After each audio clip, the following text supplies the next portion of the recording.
Hello, this is a guy who likes fanfiction and is too lazy to read, so here is Soul Chess in audio form. Check the description for the links to the author. Chapter 16, Lelich's new pet and old friend. Lelich's POV. It's been several months since Kukaki Sojun's passing, 9 months and 12 days to be precise. How he died reminded me of a similar nature to how Ikari Teiko saved my unit. Kukaki Sojun had engaged an enemy in battle and told his men to flee, told them he would handle it. He was already weakened during the previous fight, and his father later found him cast down by his enemy. Details were not released about the cause of death. I smelled cover-up and it smelled rank. Still, nothing I could do about it as a 13th seat. I just made a note of it in my journal, as I had several other instances to which I didn't have detailed information on, but just seemed unnatural. Byakuya hasn't been the same since. He's been very emotionally subdued, laser-focused, and well, like me almost. His childhood innocence had been shattered with his father's death. Like me, he was now aware of the unforgivable nature of the world. I offered him what moral support I could and what he would accept, but as I continued to observe his change, it seemed the only person he would let stay in was Hisuna. I stayed connected with the family. Byakuya would solidify eventually, but for the most part I went back to furthering my own goals. One of those goals was this artificial life form that Kuratsuka Teiko was working on. Today he had summoned me to his lab, and I could only assume that meant that the product was finished. I had walked in to see his creation several times before. The most interesting thing about the creation was that the life form he was growing was female. He tried to explain the process of how that came to be, but it went right over my head. Kuratsuka Teiko had an innovative mind vastly superior to that of mine. On that point I am forced to concede. However, he lacks tactical ingenuity and omniscient foresight, two categories that Urahara-san, Aizen, and I all have him beat in. As I entered the lab I announced my presence. "You wanted to see me, sir?" I asked. There was a greenish glow to the entire room. "Ah, Lelich, you're just in time. I am mere moments away from activating my creation," he said as he turned to look in my direction. "Should I stand over here or?" "Stand wherever you like, just stand out of my way," my captain barked. I stood a few meters away from the tank, looking up at the unconscious, naked woman floating in the tank. For someone who looked like a freak of nature, I'm glad Mayuri didn't model his creation in his own image. The woman floating in the tank was rather aesthetically pleasing to look at for me or for anyone, tall and slender with a bust to match. She was positioned with her arms angled down and back so that her hands lay against the back of her waist. Her head was bowed and her legs were crossed over each other at the ankles. She was joined to the top of the tank at the neck by a clamp that, the way the coil extended off behind her, made it look like a slave collar.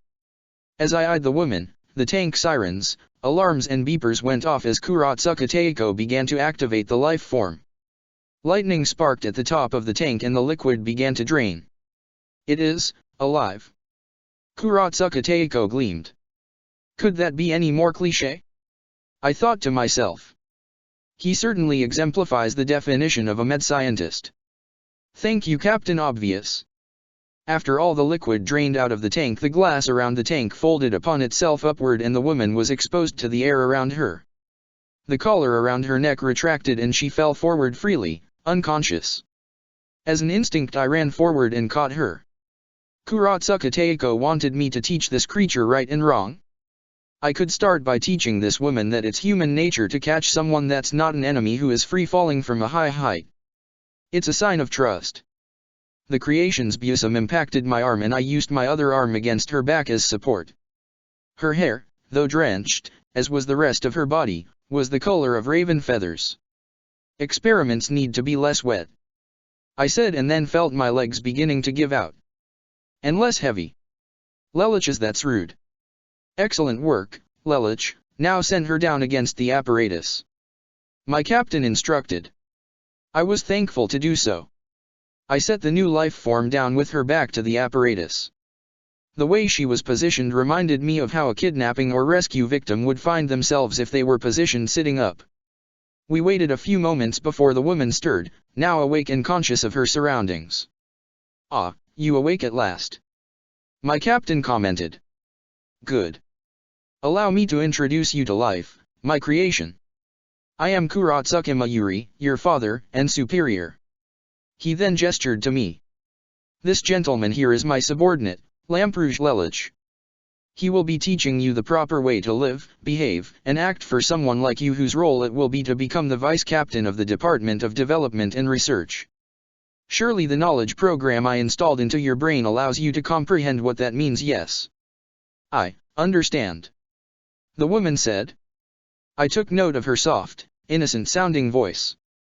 Now then, before we get started you need a name. Have you picked one out for yourself or must I name you? Kurotsuka Teiko asked the woman. If you are my father then my name is, Kurotsuke, Nimue. She answered. Nimue is it? It certainly is short and easy to remember. Very well, Kurotsuka Teiko looked at me, she's all yours. What? Just like that? I asked. Nimue here is the byproduct of Jigai and Jikunga technology. As such, while her life is her own, she's not a complete human being. I've programmed her with a learning program that allows her to automatically adapt to information she is given. She can speak several languages, and already is programmed with Hakuda, Kido, and Shunpo abilities befitting of a vice captain. If she becomes trouble though, you'll have to be strict with her. It'll be like training a pet. Don't be hesitant to discipline her if she steps out of line, that's how she learns. My captain told me. Well, this will definitely prove to be interesting. Well, I can think of one lesson we can start with straight off the bat. Oh. Nimue, please go put some clothes on. I told her. She can dress herself right. All human functions at her physical level of development are already pre-programmed, however. I will, but why? Her functions are only limited to obedience and bodily needs. She'll be questionable of anything else simply because her societal understanding is completely blank with some exceptions. Kurotsuka Teiko explained to me. I see, I said. This is going to be a long day. Nimue, it's important that you wear clothes because it's indecent for one to be nude out in public. And since you're a woman, make sure your top is covered. Hi, I understand, Lelich-sama. Nimue went and dug through a few boxes marked clothes and put on a Soul Reaper uniform. Unlike men, women had two options. They could go with the usual long-legged hakama or they could wear a skirt. Nimue chose the latter. She didn't have to decide on a size. In the last quarter of a century we've made strides so that all uniforms are a one-size-fits-all. Once attached to the body the uniform adjusts itself to the size and stature of the person wearing for maximum comfort. Right. Now if you two could please leave my office and go about your business elsewhere, I need to clean up. Nimue's expression was blank. Cleaning up after one's messes is a social norm. I told Nimue. Now for the rest of the day you will follow me. I will explain things to you. Hi, Lelich-sama. Nimue followed me out of the lab, staying close to me. I started our excursion by spending some time explaining to key personnel in the division who Nimue was. Some thought I had randomly found a girlfriend. Nimue already knew what the definition of the word girlfriend was and, at a time when it was just the two of us, merely asked to confirm that our relationship was not one of such intimacy. I affirmed her belief. Over the next year and a half, I devoted the majority of my time to teaching Nimue plenty of things including the normal way to address one's superiors, normal eating etiquette and the social differences between her, our captain, other people, and me. Kurotsuka Teiko was right when he explained that he had programmed Nimue to be a fast learner. I taught her the proper way to fill out paperwork. I took her on an assignment, where she proved to be very efficient as a hollow slayer. One thing that was interesting was when I took her on a shopping trip that Nimue proved to have her own self-developed sense of aesthetics. She made the choice to braid and style her hair, rather than letting it hang down around her shoulders as she had when she was first born. She also bought a pair of white gloves that only covered the backs of her wrists and a red choker that really seemed to accent her appearance. Attached a chain to the side of that and she'd make the perfect slave. I thought to myself. Lelich.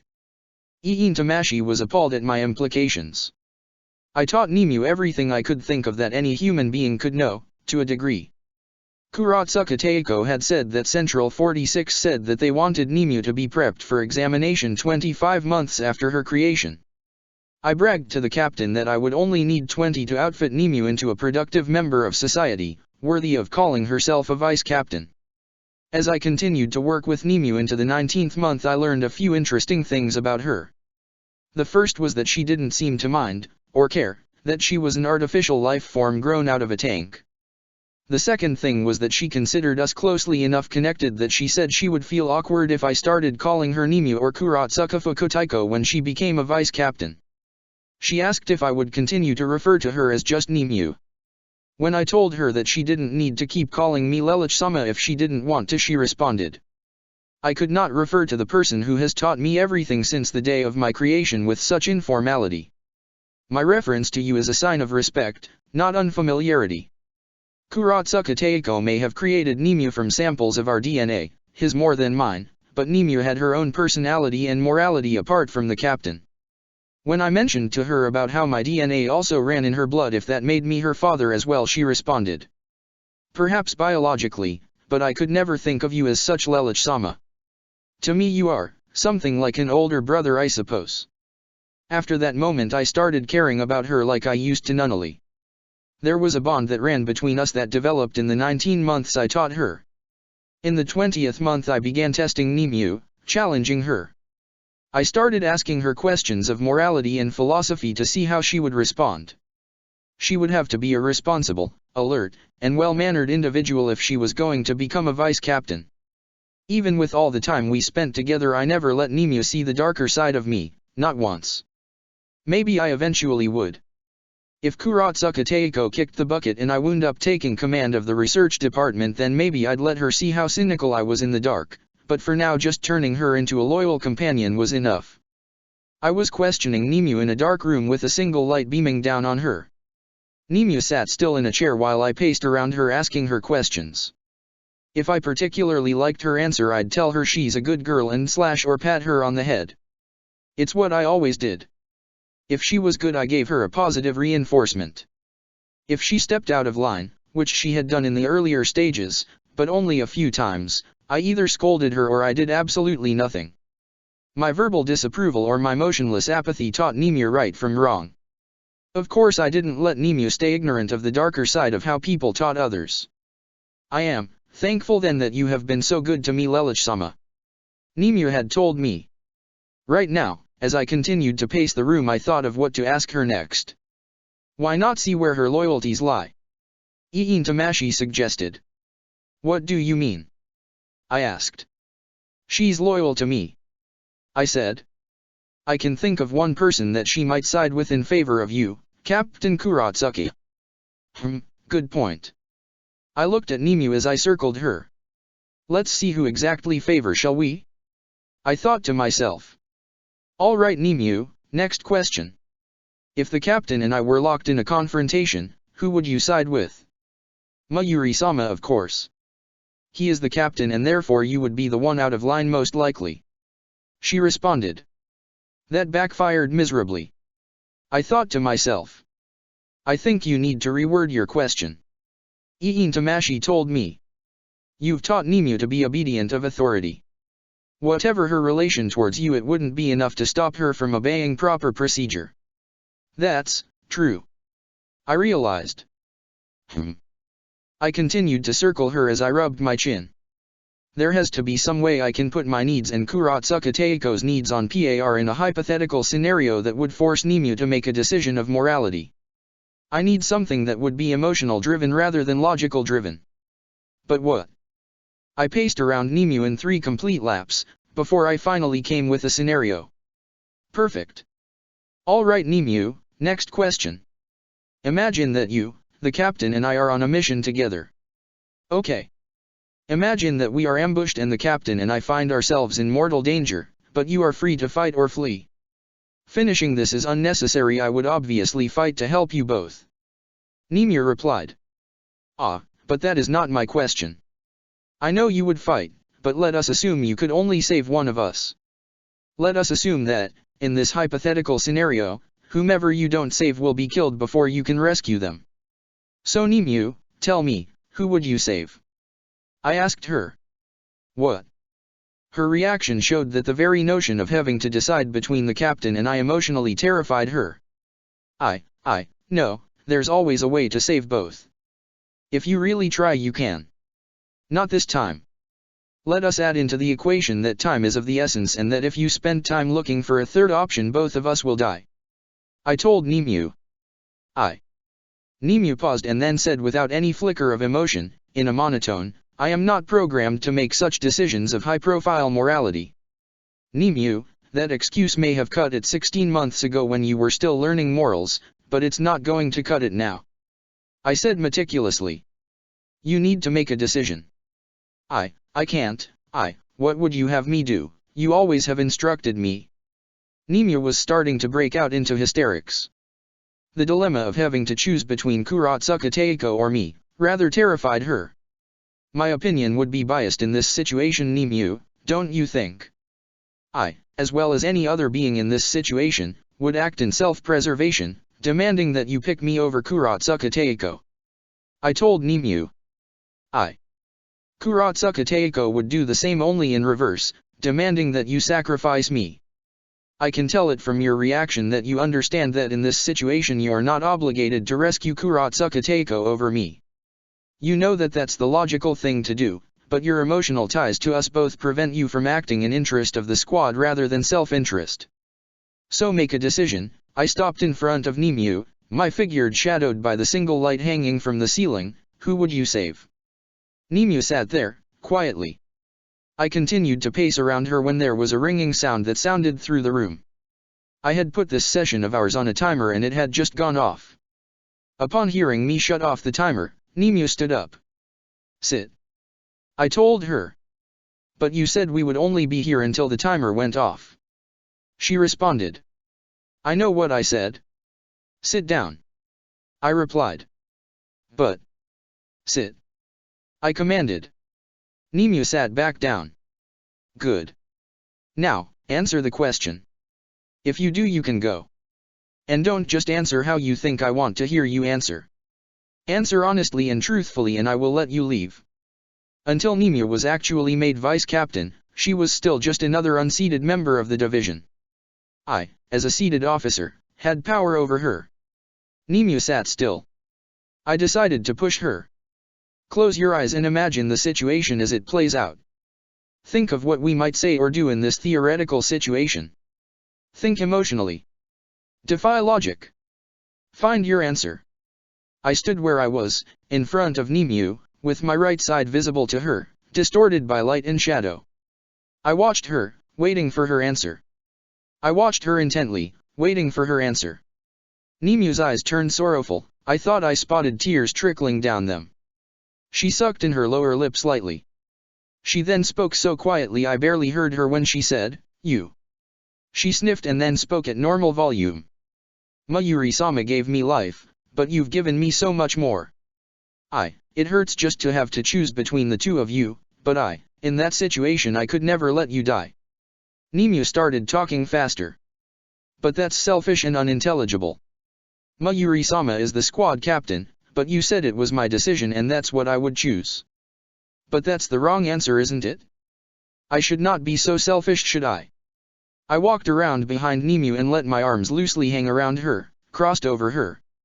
No, Nimue, I spoke into her ear, there's nothing wrong with being selfish and acting in your self-interest. I'm glad you picked me. Thank you, Nimue. Nimue nuzzled her head into the side of mine. Thank you, Lelouch-sama. She told me. I let Nimue leave after that and Central 46 wound up approving of Nimue as becoming 12th Division's vice captain. As thanks for my assistance, Kurotsuka Teiko made me a 12th seat. He also restricted interaction between Nimue and me as much as he could, but I didn't mind. I knew that Nimue was ultimately loyal to me and for now that was all that mattered. A few months went by and I found myself having dinner with Rangiku. Nothing romantic or anything to indicate we were dating, I was just grabbing a bite to eat late in the evening. I had introduced Rangiku to Nimue several times. Rangiku found her adorable, the two became fast friends. Of course, I was noticing that Rangiku was starting to turn out like an unmotivated version of Millie, so I tried to keep tabs on the two of them to prevent Rangiku from teaching Nimue lewd habits. Nemia was still a little literal, even now. I never did manage to master sarcasm and euphemisms with her, not that she needed such things in order to function. No Nemia today, Lelich? Rangiku asked me as we ate. It was the first time I had seen her since Nemia had become vice captain. Nemia has her vice captain duties, and last I spoke to her she was thinking of joining the Soul Reaper Women's Association. If you're that interested in seeing her, you can see her there. I know you're already a member, I said, taking a drink. That's a shame. You two looked like such a cute couple, always walking together, Rangiku stated. My drink went down the wrong pipe and I began coughing. I covered my mouth with my sleeve. You okay? I said. I'm fine, I said. Honestly, why in the world did that bother me? Rangiku sighed. You know, you should think about getting a girlfriend, she said to me. Yes, because I love the idea of my wallet constantly being empty and being forced to change my decisions just because someone else has a problem with it, I said sarcastically. Oh come on, there are some benefits, Rangiku said. This conversation is over, I said bitingly. Oh, you're no fun, Rangiku complained. You say that like I actually care. I'm extremely disinterested in talking about myself. I'd much rather hear if you've heard any interesting news lately. One thing Rangiku was good for was that she was an absolute and complete gossip. She sometimes had stories that weren't posted in the Siratai communication. They were only rumors, of course, but a little bit of research could separate fact from fiction. Rangiku didn't mind. She loved talking about what was going on in the Godii. Well, rumor has it we might be getting a new captain soon, Rangiku said. Interesting, tell me more, I said, intrigued. I don't really know many details, but as Hinfuku Taiko heard about it from Luska Taiko, who heard it at the captain's meeting. Rangiku put her thinking face on.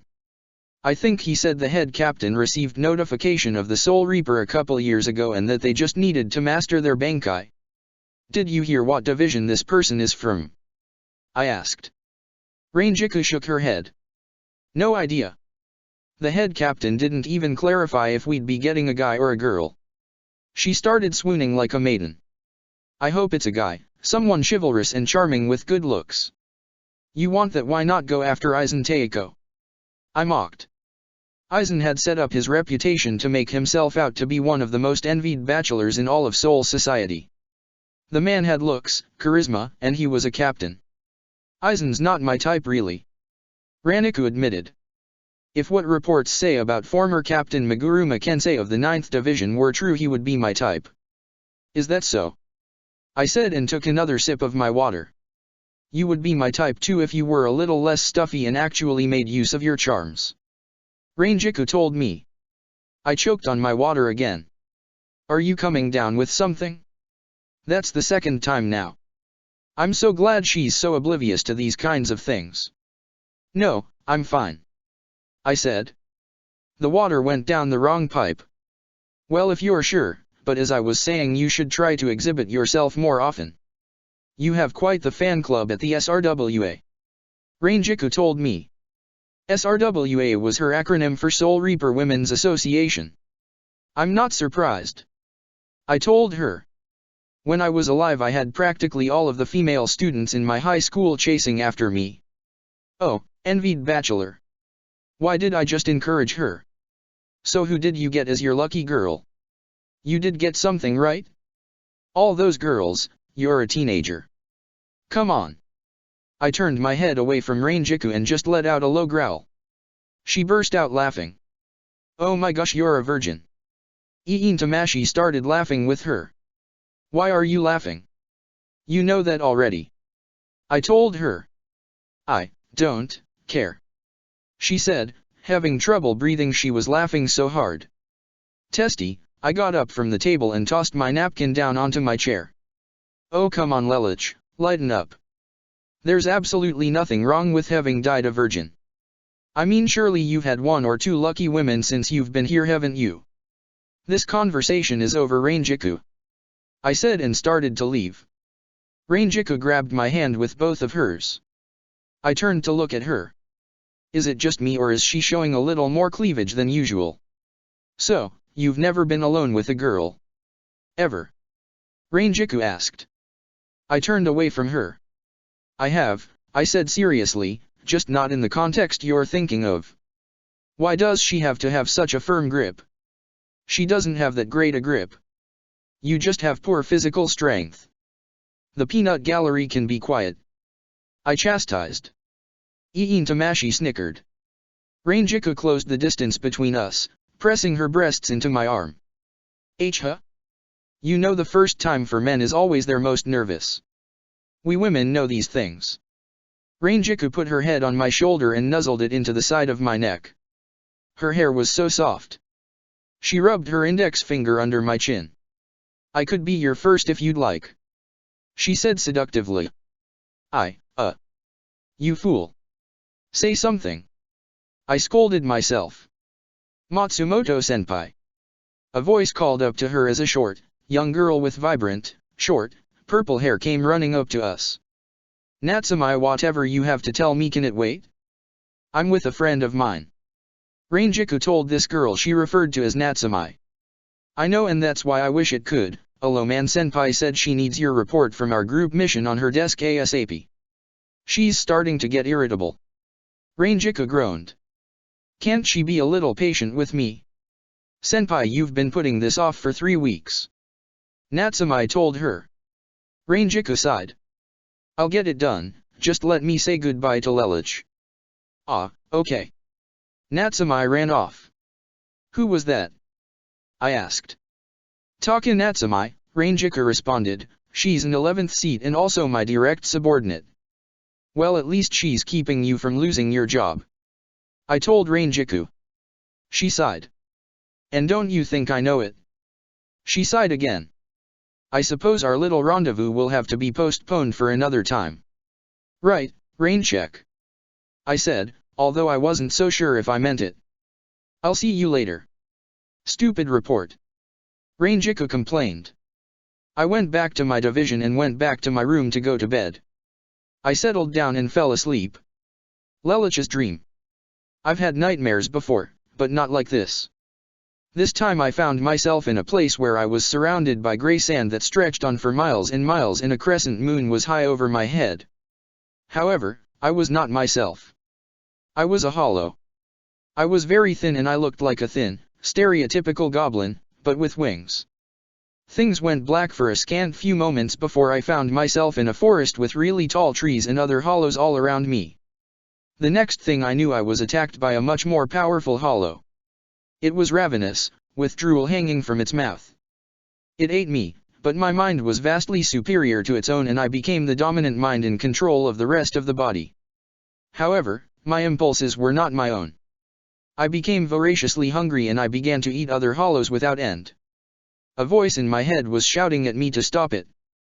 I knew better than to devour the weak. What I was doing went against everything I stood for. Eventually I found myself passing by a reflective surface. When I looked at reflection, my skin was ashen black. My hollow hole was in the center of my chest and I had a humanoid build. I was also incredibly hulking in stature. My hands were so large, and clawed, that I could simply reach out and pin down my prey before devouring it whole. However, what struck me the most was my mask. It was shaped exactly like my Zero helmet, only the visor was hollowed out, and as I looked at my reflection, into the hollowed-out visor, 2 dark violet eyes stared back at me. Gah! I woke up with a jolt, bolting upright. What the hell was that about? I grumbled. Broodingly, I got up out of bed and put on my prized keto vest and lab jacket. As I entered the lab, Akon turned his head towards me. Oh, Lelich-senpai, what are you doing here? He asked me. What do you mean? I asked. Oh, I guess you might have forgotten. You asked me a couple years ago to remind you that you wanted to be at First Division today, he said to me. Wait, what? I rushed to my calendar. Marked on today's date, written in red and circled, were the words "Go to First Division for Yuna. Don't forget. In 3 years on this date, go to the Squad 1 barracks. Do not forget." Has it really been that long already? I asked myself, unsure. Need a second opinion? Iin Tamashi asked. Yes, I do. Do I want your opinion? No. Someone woke up on the wrong side of the bed. My Zanpakuto chimed. I had a really bad dream, not like my reoccurring nightmare, so I'm not in the best of moods. Pardon me if I'm short with you, I said, getting snappy. Oh well, excuse me, Your Highness. Iin Tamashi pretended like she cared I was in a bad mood. I ignored her and just went to the Squad 1 barracks. I brought my planner with me. Wait a minute. I looked at today's date. Today's a regularly scheduled captain's meeting. What's odd about that? Iin Tamashi asked. Could it be? I wasted no time getting to First Division. I used Shunpo to cut down on time. I was exhausted by the time I arrived, but I didn't care. I stood outside the captain's meeting hall where the vice-captains were, 1st Division Vice-Captain Sasaki Kojiro, 2nd Division Vice-Captain Otamaka Kendra, 3rd Division Vice-Captain Ibachi Kane, 4th Division Vice-Captain Yamada Sanashuk, 5th Division Vice-Captain Ichimaru Jin, 7th Division Vice-Captain Katsubaki Jin Iman, 10th Division Vice-Captain Kurosaki Ishine, 12th Division Vice-Captain Kuratsuka Nemu and 13th Division Vice-Captain Shiba Kayan. The 6th, 8th, and 9th Divisions were still having trouble finding suitable members to replace their lost vice-captains. Oh. Lelich. Ishine Fukutaiko called out to me. What are you doing out here? Nemu turned her head sharply. She obviously was confused by my presence as well. Anyone would. You know, I really should have come up with some excuse. Perhaps he heard the rumors about your division's new captain and came to check up on them himself. He was part of your squad after all at one point, Ishine. Shiba Fukutaiko suggested. Wait, 10th Division is getting a new captain? I asked. We sure are. Ishine beamed. I got the information just last month. Wait, then my suspicions are right. Ishine Fukutaiko. I think I might know who your new captain is going to be. I said. Oh, has the great Soul Reaper detective used his super deduction powers to make a proper hypothesis? Ishine Fukutaiko chuckled. As a matter of fact, I have. I grinned. Well, don't keep us all in suspense, Lelich, Jin responded, overhearing the conversation. If you've got an idea, let us all hear it. I'd rather not. I said sociably. What if I'm wrong? Think something foolish and you know you're foolish. Say something foolish and everyone knows you're a fool. Well, the meeting should be over any minute now anyway. Otamaka Fukutaiko stated. We should know soon enough. I stood around near Nemu and Ishine Fukutaiko waiting for the meeting hall to open. We were standing around, silently, for a solid 5 minutes before the doors to the hall opened. One by one the captains exited. Luska Teiko left first, followed by Anohana Teiko. It seemed the 3rd Division still was having trouble finding a suitable captain since Otoribashi Rajuro. Aizen exited next and Kukaki Teiko followed suit. I saw Komamura Teiko for the first time since I had heard about him. He was a rather large man and he wore a basket over his head of some kind. I had heard from Rangika that the captain of Squad 7 was self-conscious. I didn't know that this was what it meant. Kiraku Teiko and Yukatake Teiko exited together and Taisen Teiko followed after them. My captain exited next, followed by Kiganjo Teiko. When my captain saw me and asked what I was doing here, I told him I wanted to properly greet 10th Division's new captain and would be back to the division momentarily. He didn't seem to care much so long as I was coming back, but Nemu went with him, so I was left standing there with just Ishine Fukutaiko. What's taking my captain so long? He bemoaned. I shrugged. Maybe she has to talk with the head captain about something. How do you know it's a girl? Ishine Fukutaiko asked me. Oh, just a hunch. I said nonchalantly. No more than half a minute after I had said that did a presence step out of the meeting hall. It was a woman, as I predicted. She had long green hair like pine needles and an average-sized bust. And, although I couldn't see them from this distance, I knew she had red eyes. I smiled. Welcome back. I thought to myself. The woman was physically older than the last time I saw her. She looked 2 years younger than me when she left, and she also looked about my age when we last saw each other. Now she was a full-grown woman. If I had to guess, I'd say she looked about 25. Oh my god. Ishine Fukutiko seemed to recognize who it was. The woman walked down the stairs to greet us both. She smiled at me. I see you got my letter. Yuna, I smiled, welcome back. Ishine dropped to one knee and was holding up a level of professionalism I didn't know he was capable of. It is an honor serving under you again, Homura Teiko. He told her. Yuna nodded. Yes, it feels good to be back. Ishine, please go and make sure my quarters are in tip-top shape. I'd like to talk to Lelich one-on-one for a little while. Hi, Teiko. He disappeared using Shunpo. It's good to see you again, Lelich. Yuna smiled at me. Yes. I'm very happy to see you again, Yuna. I told her. My face grew serious. But what about Hashima? Are you okay with giving up? Yuna became serious herself. I haven't given up. Not entirely, but I had to come back. I was just searching for Hashima fruitlessly. I realized that I cannot do this alone. I see, I smirked. You're going to use your position as a captain to gather information and try and locate him. Yes. Yuna nodded. And when I find him, I will kill him. Hashima is a criminal wanted by the Godei to be brought in dead or alive, but he won't draw another breath once I get a hold of him. I think you've made a wise decision, Yuna. I told her. She blushed slightly and then turned her head away and brought her sleeve up to her cheek. I should be going to my division. I will, see you later, I suppose. If you need me, I'm just a couple kilometers away. I'm the 12th seat of the 12th division. I told her. Yuna looked back at me and smiled. I think I will, come see you soon then. Yeah. I nodded. Yuna and I said our goodbyes and parted ways with each other.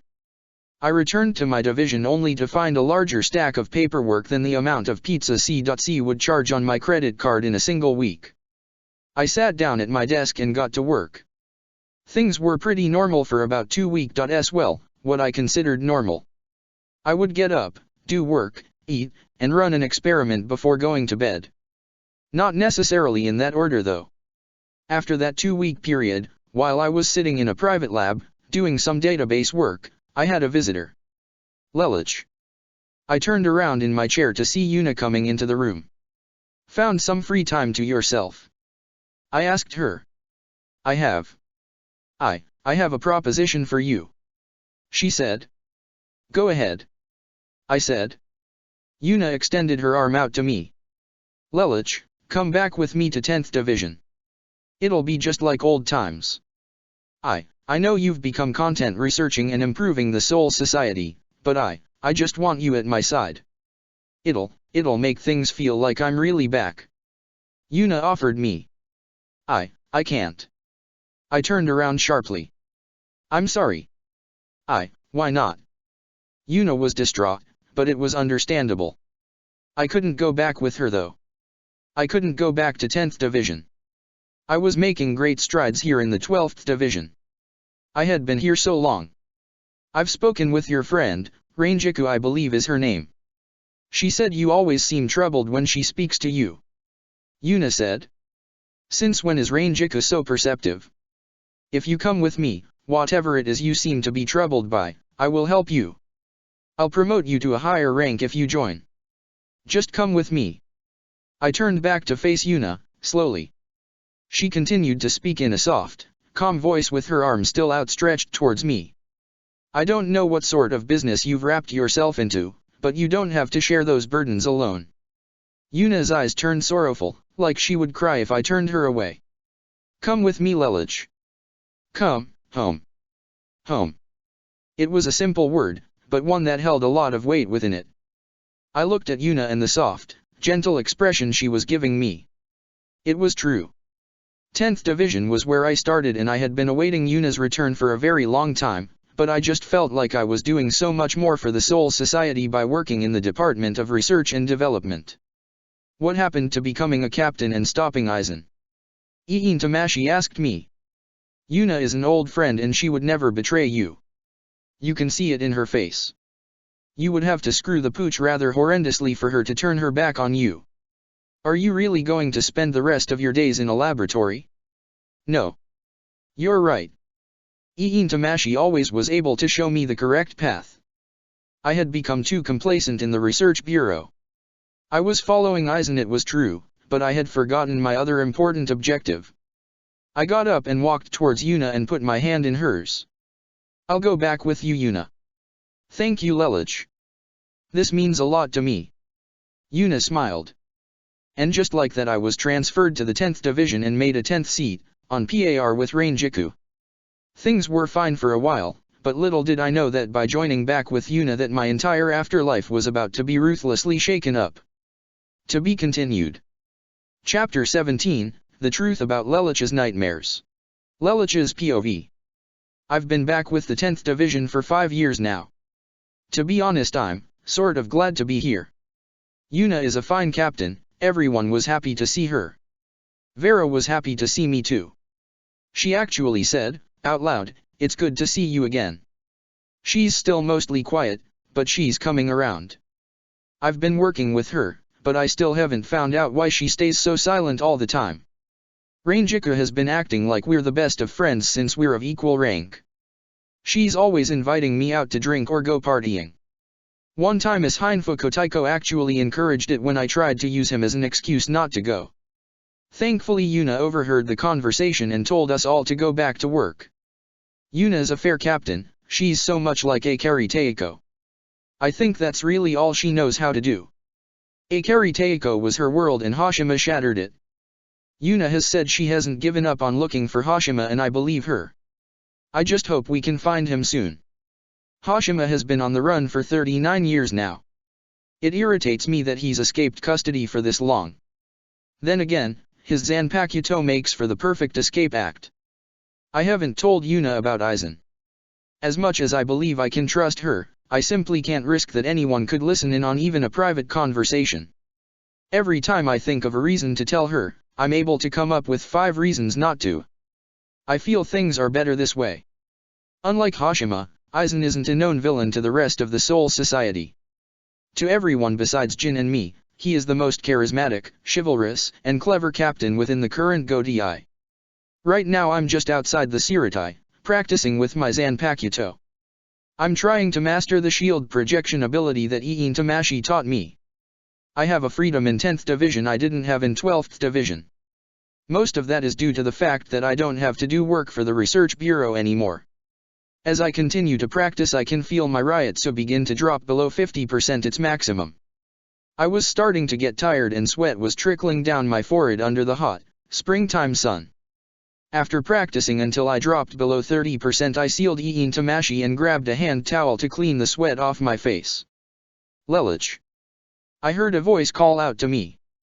I turned to see Rainjiku coming my way. Oh, Rainjiku. What is it? I asked. The captain asked me to come get you. She wants to see you in her office. She has an assignment for you. Rainjiku said. I had hoped that this assignment was going to be related to Hashima in some way, but it turned out that it wasn't. In fact, it turned out to be much more complicated than that. You wanted to see my Yuna? I asked as I walked into her office. Yes. I have an assignment for you, Lelouch, come hither. She beckoned. I stood in front of her desk. She put a file folder out in front of me and began to brief me on my assignment to be. We, on the Go-Di as a whole, have sent several Soul Reapers to a specific cluster of sectors in the world of the living over the last few years. A few came back reporting sightings of a woman with green hair that seemed to be attracting hollows more often than usual to this specific sector. To further the investigation, the On Mitsukido was sent out to gather a visual on this woman. You can find some photos attached to the file. Yuna told me. I couldn't believe who I saw when I started going through the pictures. This is. I'm sending you to the last known sector where she was seen, Karakura town in the country Japan on the world Earth. Your job is to try and get in contact with this woman and see if you can find out if she has any connection to the hollow attacks. If she's commanding hollows, Central 46 has given the order for her death. If she is just a human with spiritual power, you are to question her and find out more about her. We need to know what we're dealing with here. Why, me? I asked. Why am I going after C.C? This can't be coincidence. It can't. At the last captain's meeting, the head captain needed someone with stealth skill that was part of both the 2nd Division, but was not actually in the 2nd Division, knew the name of their Zanpakuto and was in between 10th to 8th seat. I nominated you immediately. None of the other captains put forth any volunteers, so you're stuck with the job. I let out a breath I didn't realize I'd been holding. At least it's not a conspiracy or something Eisen cooked up. Who was the first to find this woman? I asked. That would be our own Taka Natsumaya about 6 years ago when she was a 13th seat. Yuna stated. I knew I'd be going back eventually, I never thought it would be this soon. I thought to myself.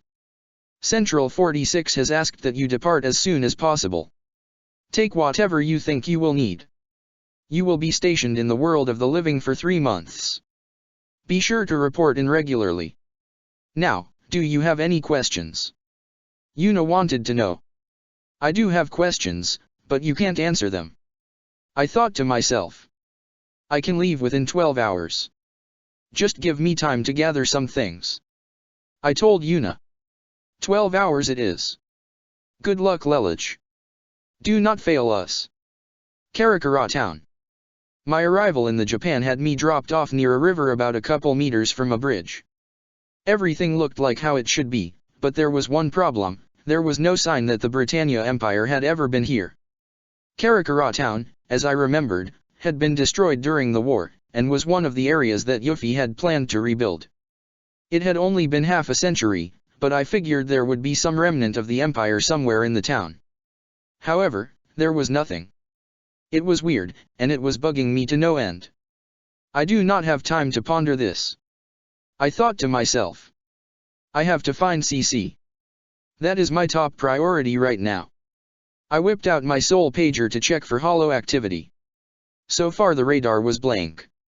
According to the reports, C.C shows up every time there's a holo attack.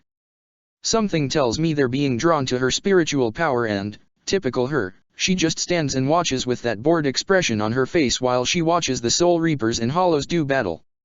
I continued to walk around the town, searching for CC. The search was like looking for a very small needle in a very large haystack though. As I walked through the streets I noticed that there were 0 Britannians walking the streets. Even stranger, one would think that even if Britannia's influence disappeared that the Britannians that were already living here would still be here. Just what's going on? As I continued to walk, trying to figure this all out, I picked up a high-powered Ryotsu. It was Captain Class. My first thought, Hashima.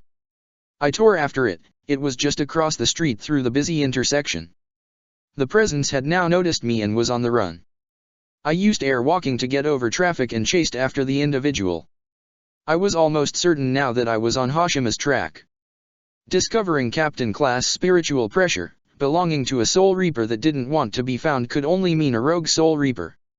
I continued to chase after my target until I reached the rooftop of a building. However, who I saw wasn't Hashima. It wasn't C.C either. It was a woman with short, jet black hair. She had 2 braids extending off of her hair in the back, with rings attached to them. She was wearing a sleeveless black t-shirt and form-fitting black jeans with a hornet crest patterned onto the outsides of her legs. She was wearing a bright yellow vest over her shirt and was wearing a chain belt around her waist. She was wearing black sneakers and she had a sword sheathed behind her back at her waistline. Her back was to me. She wasn't alarmed by my presence, but she was very close to the edge of the roof. With her speed and ability she could leap from this rooftop to the next in a single bound if she so desired. Swa, Fon. I took 1 step towards her. That's close enough, Lamperouge Lelich. She shouted without turning to look at me. I halted my advance on a dime. For what reason are you here? I'm on a mission, trying to track down a human with spiritual power. I didn't even know you were here. I told So iPhone. So the Soul Society has not found us? She asked. No, and I won't be the one to tell them. I told her. Discard your weapon. she said. What? I was confused. Discard your weapon. I must test if I can trust you. Friend or not, the fact remains is that I have counted the days to when the Soul Society would eventually track us down. And for that I must make sure your intentions of conversing with me are pure. I am only going to say this one last time. Discard your weapon. So iPhone told me. I did as she asked. I wasn't here to find her or the others. This was a chance meeting. In an instant so iPhone disappeared and the next thing I knew her sword was drawn on me, pointing straight at my neck. I didn't flinch. I had a feeling she might pull something like that. She was intent on seeing my reaction and depending on how I reacted she would determine if she could trust me or not. So iPhone looked at me with hostile eyes momentarily, but then withdrew her sword from me and put it away. She smiled at me. It's good to see you again, Lelich, my friend. I picked my sword back up. It's good to see you again too so iPhone. I gave her my hand and she shook it. So, if you're not here to find Yoriuki-sama and me, what are you here for? She asked. I've been asked to find a woman with green hair with spiritual power. Perhaps you've seen her. She's 167 centimeters tall and is very fond of pizza. She goes by the name of CC. I told So iPhone. So iPhone shook her head. No, sorry can't say I've seen her. You might want to try asking Urahara Kisuk though. Can you take me to him? I asked. You want me to take you to see Urahara Kisuk? So iPhone chuckled. Are you serious? I hate that man's guts. The moment we got to this world Yoriuki-sama and I split up and Hirako Teiko's group split up from the rest of us. Speaking of Yoriuki, where is she? I asked. She and I have an apartment not too far from here. It's just the two of us. The rent is cheap and we've got a nice view of the town. So iPhone stated. Sounds like you're living out your fantasy. I teased. Yoriuki, together, alone. So iPhone turned red. She coughed. Why yes, well, we're very happy together. Not that we're together like we're together, but I mean, you know. You're so cute when you're embarrassed little bee. Both So iPhone and I turned to see Yoriuki standing atop a higher portion of the roof. Ah. Yoriuki-sama. So iPhone called out to her. Yorisahi somersaulted off her perch and landed near the two of us. Her appearance had changed too.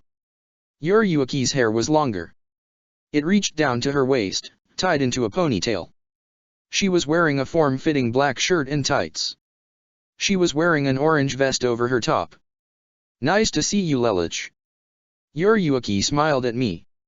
Just how much of the conversation did you overhear? I asked her. All of it. Yoriuki stated calmly.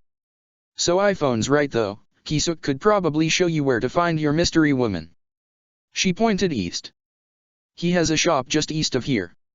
It's a little shack in between two large apartment complexes across from more apartment complexes. You can't miss it. You're not going to show me the way? I asked.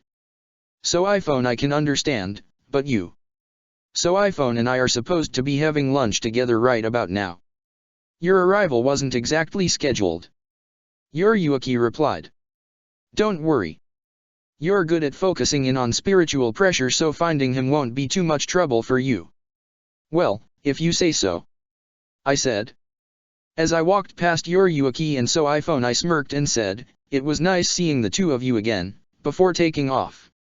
As I made my way back through town my soul pager finally went off, indicating a hollow alert. I immediately turned my attention to the incoming alert and went off towards the attacking hollows. There were 3 of them, each of a B class. Child's play. I thought to myself. I wouldn't even need Iin Tamashi for this one. I took aim at each of the hollows and blasted each one away with a Sakasui blast. With the hollows purified I lowered myself to the ground and looked around for any sign of CC. Looking for something. There was no mistaking it. That was her voice. I turned sharply to see her coming around from the alleyway corner. She was dressed differently than when I had known her. She was wearing a black skirt with red embroidery and a button-down black shirt that didn't cover her shoulders. She was wearing a lace brooch around her neck and was wearing a pair of fingerless, save for her thumb, leather gloves that ran up to her elbows. Yes, you. I told Cece. I have a couple of questions for you, perhaps you can answer them. Now what questions would you, a Soul Reaper, have with someone like me? C.C. asked. You know what a Soul Reaper is? I asked. I've encountered many over the course of my life, your outfit is unmistakable. Of course, recently it seems Hollows have decided I might make a mighty tasty snack. C.C. said to me. Well, you always were a mite tasty. I said to her. I beg your pardon. She was confused. Are you feeling all right? I asked her. Something's not right here. Have we met before? She asked. Her words shot through me like they did when she lost her memory. What are you talking about? Did you lose your memory again? C.C. looked up at the sky. I don't know what you're getting so worked up about, but it seems to me like you're the one who is confused here, perhaps mistaking me for someone else. I've never seen you before in my entire life. I laughed. I get it. This is just another one of your jokes. It's been 50 years so you pretend like you've forgotten me. That's cute C.C., it really is. Who are you, how do you know my name? This charade was getting annoying. You really don't know who I am? It's me, Lelich 6 Britannia. You formed a contract with me when I was alive. You were my accomplice, as you called it, when I rebelled against Britannia. Don't you remember any of that? C.C. was silent for a moment and looked directly at me with that sullen gaze of hers. It seems you are not aware of your surroundings. I think I understand the situation you are in now, better than you do. What the hell are you talking about? I asked. We shall meet again once you understand the true nature of how things are. Until then, Lelich 6 Britannia. She turned to walk down the alleyway. Oh no, you don't. Get back here. I shouted and chased after her, but as I turned the corner I saw that C.C. had completely disappeared. Where did she go? I wondered. I scowled. What did she mean by I don't understand the situation I'm in? What's that supposed to mean? Perhaps Urahara might be able to help you with something. You should stop by and see him. Iin Tamashi suggested. Yeah, I suppose that's all I can do for now. Urahara Shoten. Well, Yuaki was right about one thing. This store was kind of hard to miss. Atop the front door was a big huge sign with the words, Urahara Shoten, written across the top in Japanese kanji. I walked up the front steps and walked in. It was a store so it wasn't like I was walking in on private property or anything. The lights were off in the store, which struck me as odd.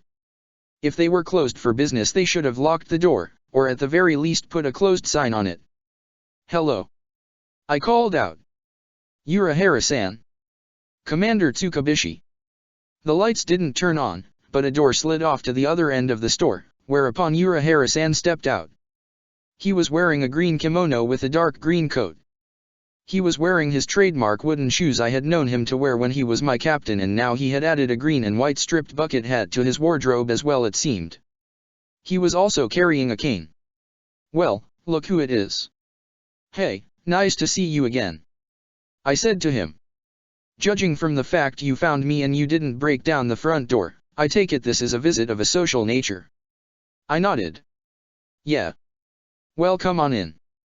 Urahara-san banged his cane against the ground and lights turned on. Make yourself at home. I sat down with a cup of tea, fixed by Tessai and Urahara-san, and I sat around his living room table. He introduced me to 2 kids he had adopted. Rather, that's what he said. I wasn't so sure Urahara-san was the type of guy to be considered a qualified parent. One kid has red hair, with a bad attitude. His name was Hanakari Hinta. The other kid was a shy girl with pigtails, Tsumuji Yayururu. So what can I do you for besides some hospitality to an old friend Lelich? Urahara-san asked. I wanted to explain to Urahara-san about my encounter with C.C., but that would mean revealing my past to him. There was no other way he could help me if I didn't give some details to him. You and I both know that C.C will not appear before you again until you figure out what she meant by what she said. You'll have to tell him something. Iin Tamashi told me. I took in a deep breath.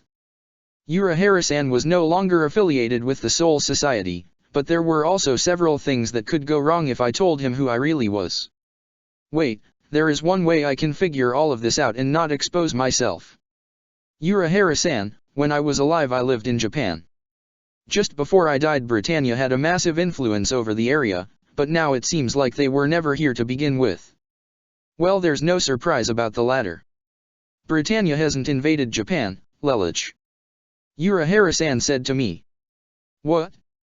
His words chilled my very soul, more than C.C's did. Britannia never invaded Japan. How can that be? No. This isn't possible. This, Urahara-san, may I see today's news? Sure.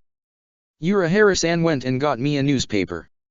I looked at the date at the top. It can't be. The date at the top started with a 19 for the year. This, according to this newspaper, I haven't even been born yet. But, how can that be? My hands began to shake. A sharp pain ran through my right hand and I clenched my wrist and massaged it. I let out a panged scream. My right eye stung next. I brought my throbbing hand to my eye. Images from my nightmares began to run through my head. I could feel myself losing touch with reality, my vision was waning. When I opened my eyes I was in the same forest that I had been in my most recent nightmare. I was the hollow that I had been with my zero mask for a face. I had no control over my body. This isn't a nightmare, this is this my memory? But, when I was a hollow, why? I don't even remember being one. What's going on? I watched myself go into a Garganta and emerge high in the air over my hometown. I knew what would happen next. I attacked Colin and pinned her down. You will become a part of me. My hollow self roared. Colin screamed. She couldn't see me at all. She was panicked, I could tell. A sharp pain ran through my wrist as I felt a blade slash it, but it was a superficial wound. I was remembering the pain of being slashed by a sword. Colin's rescuer was me. I was a captain and I was holding my Zanpakuto at my hollow self. Wait, what's going on here? I'm attacking Colin, and yet, I'm defending her? Is this some kind of temporal paradox? What the hell is going on? Things went black. The next thing I knew I was facing into the ground and I could feel pressure on my back. My captain self had defeated the hollow version of me. He spoke to me. You probably won't remember any of this for a while. I know I didn't for a long time. Listen to me closely. You exist because I existed. And I exist because you existed. Do not falter from the path you have set yourself on when you remember this moment. For as you can see, by staying on it, you become me. And so, to ensure that we may continue to exist in this cycle, I now purify you. I felt a sharp pang in my neck and everything went black. Ouch, Lelouch, you. I could hear a voice speaking to me. It wasn't my own. I felt like I was drifting back into full consciousness. Lelouch, are you okay? Lelouch. It was Urahara-san and he was shaking me awake. I sat up, clutching my head. I remember now. I said. That was me, I was a hollow. Lelouch, is everything okay? Urahara-san asked me. I don't know. I said. Something's not adding up. How did I wind up slaying myself? Is that even possible? I looked at Urahara-san. I think he knows the last piece to this puzzle. Urahara-san, the Danga Precipice world, is it possible for souls to become misplaced in the time stream? I see, so that's what this is all about. Yes, it all makes sense now. What happened to me? I asked. I have visions, memories of being killed by myself. How is that possible? Lelouch, you know how it's possible for soul reapers to shut off the temporal flow to the precipice world, correct? Urahara-san asked me. I nodded. When this occurs, it has an effect on the precipice world, like a wave moving along the ocean. The flow of time ripples down the precipice world like a sonic wavelength. However, this usually doesn't have a truly devastating effect. It simply misplaces the soul spatially or a few days or months or so around the space-time continuum, perhaps to an alternate reality. There are two ways for you to have been sent back as far as I think you might have been, and on the same timeline. The first way for the proper fluctuation to create this kind of temporal dissonance to occur would be if someone, using an unstable Senkaimon, during their travel between the world of the living and the soul society, did something to rupture or damage the natural flow of time in the precipice world. The other way would be if someone with an overly abundant amount of spirit energy were to promptly and on purpose, destroy the cleaner. Both these things could occur, but that's not likely. Either way, all of those events would create a buildup of temporal energy that would then have to be released while your soul would be traveling through the precipice world. In other words, you collided along the flow of time and space with this temporal buildup. The shockwave snapped you back in time far before you would have normally ended up in the soul society. Wait, so what you're saying is that I'm here in the past due to some temporal glitch in the space-time continuum? I asked. I wouldn't call it a glitch necessarily. Urahara-san scratched the back of his neck. It would have to be an artificial creation to cause the necessary buildup of temporal energy to snap you back into a different point in time and quite possibly outside whatever original jurisdiction you were originally intended for. That's why I was wearing my normal clothes. I knew there was something odd about that. But wait, in my memories I'm cut down by myself. How does that work? You were flung back into the past after you were cut down, thereby allowing yourself the ability once you reach a certain point in time to travel to the location of your hollow self and slay it. What? I was still confused. It's really best if you don't think about it. You'll hurt your head. Urahara-san told me. Works for me. Still, the fact that I'm here due to a temporal paradox sounds like a cliché plot device to an animated movie. Seriously. Iin Tamashi agreed. It must suck now knowing you're not going to see any past relatives. Urahara-san joked. Although I didn't find it funny. Wait a minute, if I don't exist yet, I could change the past. I could. If you change the past, you run the risk of you not existing at all. Is that what you want? Besides, interfering with the lives of humans goes against Soul Reaper protocol.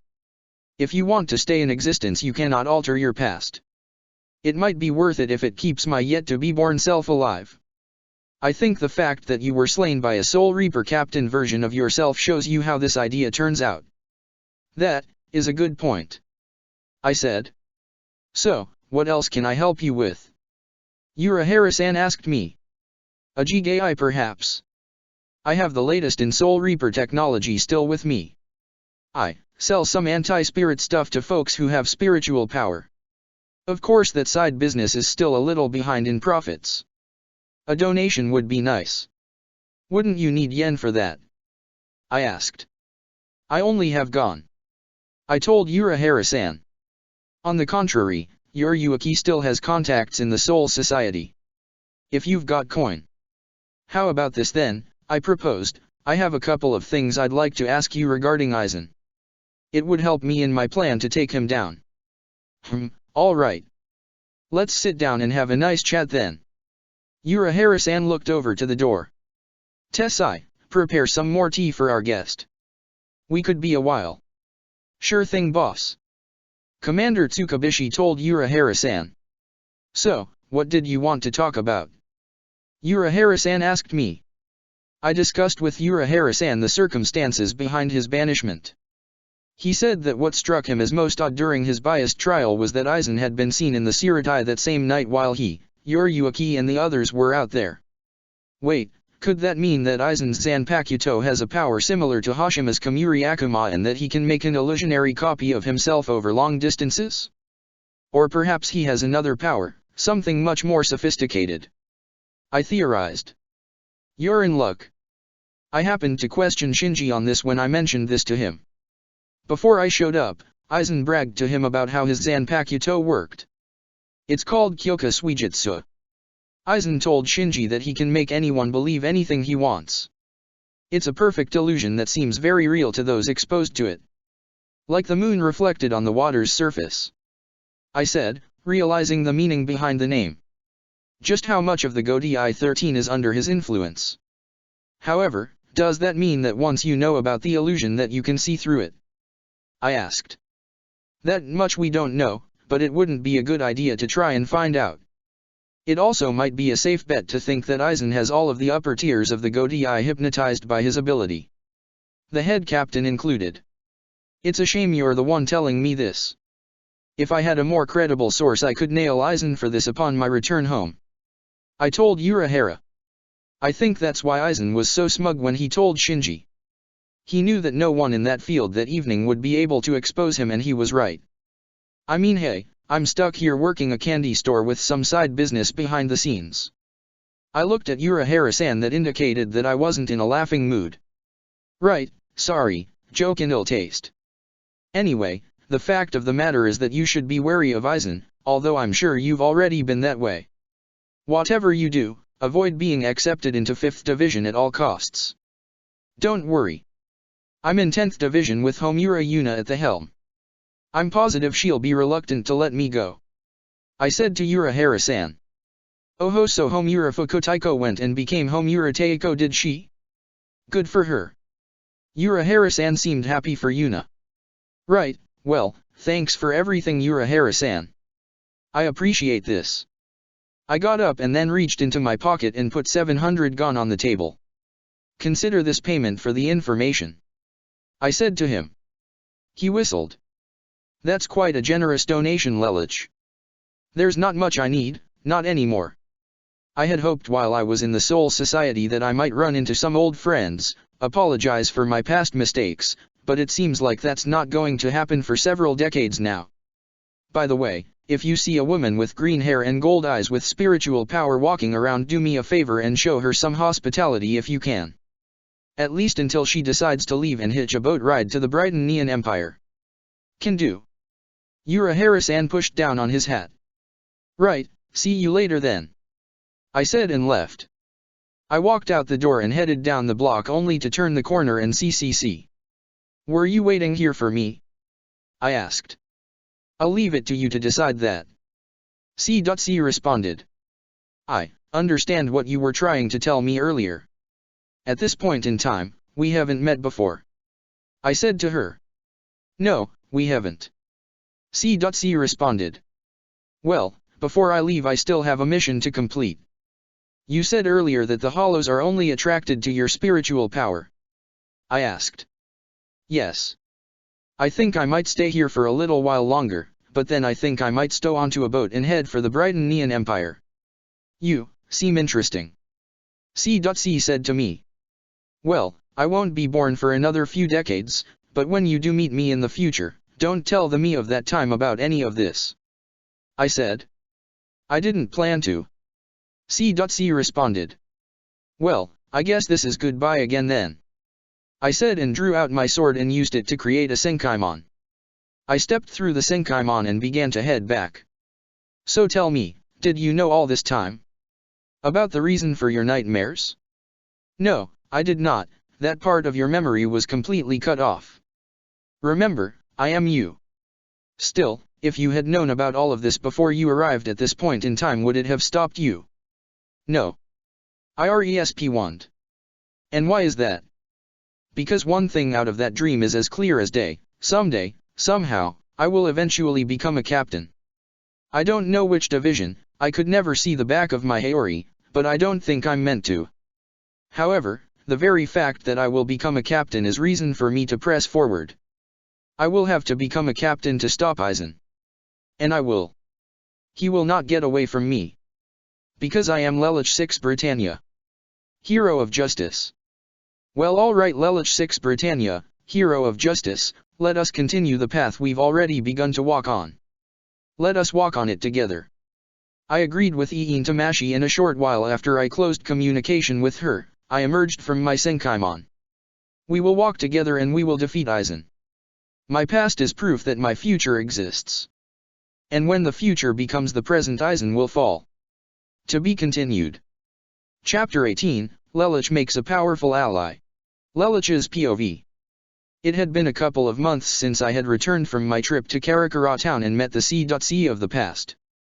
Upon my return I had locked myself away in my office for a few days to both write my report and process all the information I had learned. I told Yuna I was just overly tired from my trip.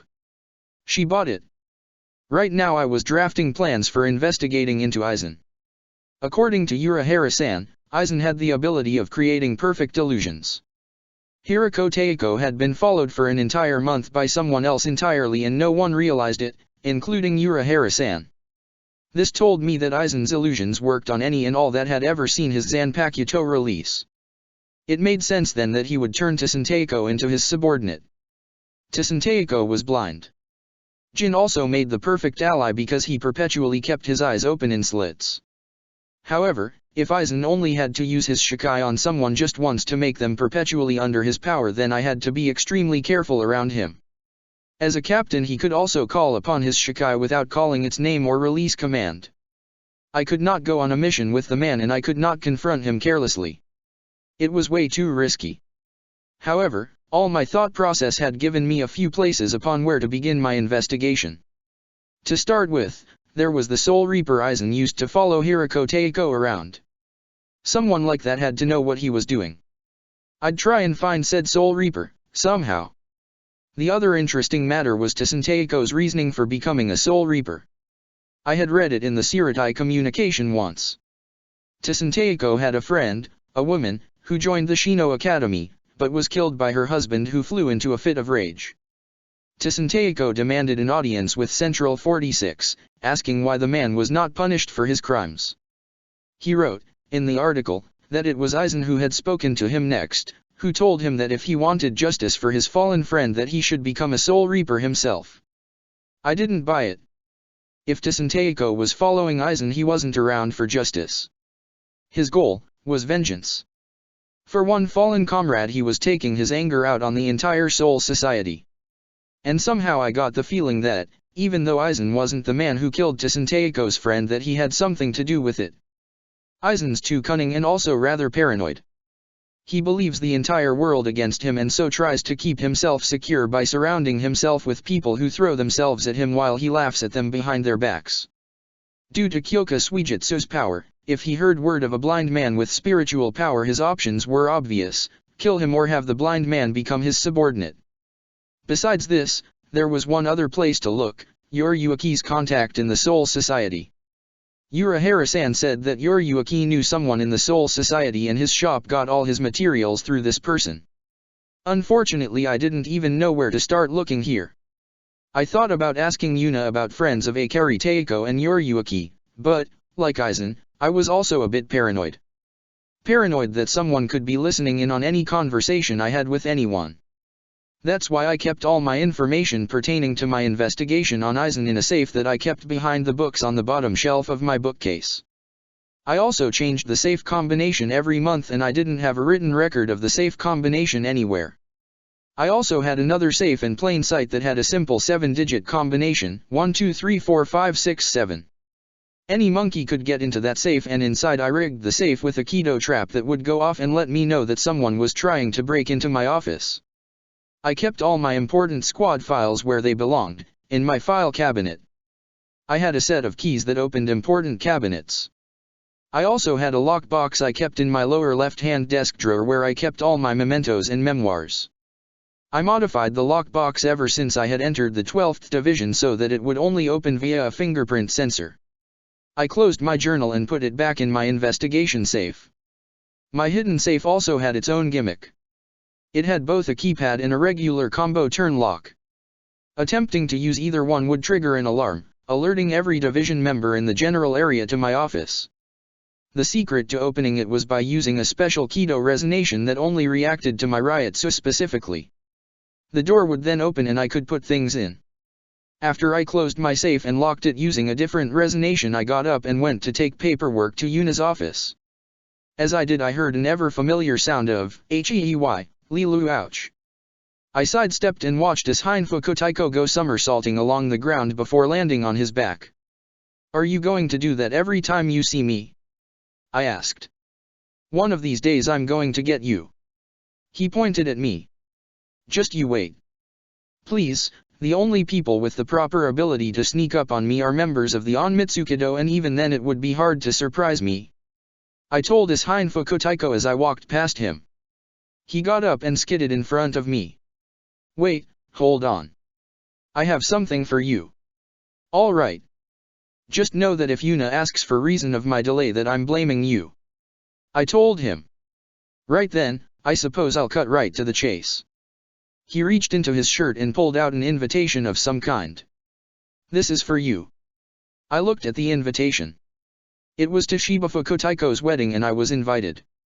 You're always stuffed up in your office and I thought you could use some time to kick back and relax once in a while. All the captains and vice captains are invited, which is customary for a wedding involving nobles, and Kyan and cousin Kyokaku and I put together the guest list. Kyokaku. First time hearing that name. Oh yeah. I guess you wouldn't know. Kyan's not an only child. He's got a younger sister, my cousin Kyokaku, and a younger brother, Ganju, who's still just a child. Interesting, tell me more about them. It was always a good idea to gather information. Well, Kyan's the only one who ever became a Soul Reaper. Kyokaku quit during her 4th year at the academy, and since she's a noble the Central 46 can't touch her. Ganju's still far too young. Of course, when you see Kyokaku at the wedding, be on your best behavior around her. I'm kind of what is Hein. From down the other end of the hall came a woman with black hair wearing a red battle dress with the Shiba clan symbol embroidered on the front. She was a couple inches shorter than I was and she had a large-sized bust, but nowhere near as large as Rangiku's. With her right hand she reached up and grabbed the white stick hanging out of her mouth, revealing that she was chewing on a lollipop. Well? Answer. She said before sticking her confectionery treat back in her mouth and folding her arms. Oh, see cousin Kyokaku, what are you doing here? Kyan asked me to come by to make sure you were giving the invitations properly. Apparently he can't trust you to get the job done right on your own.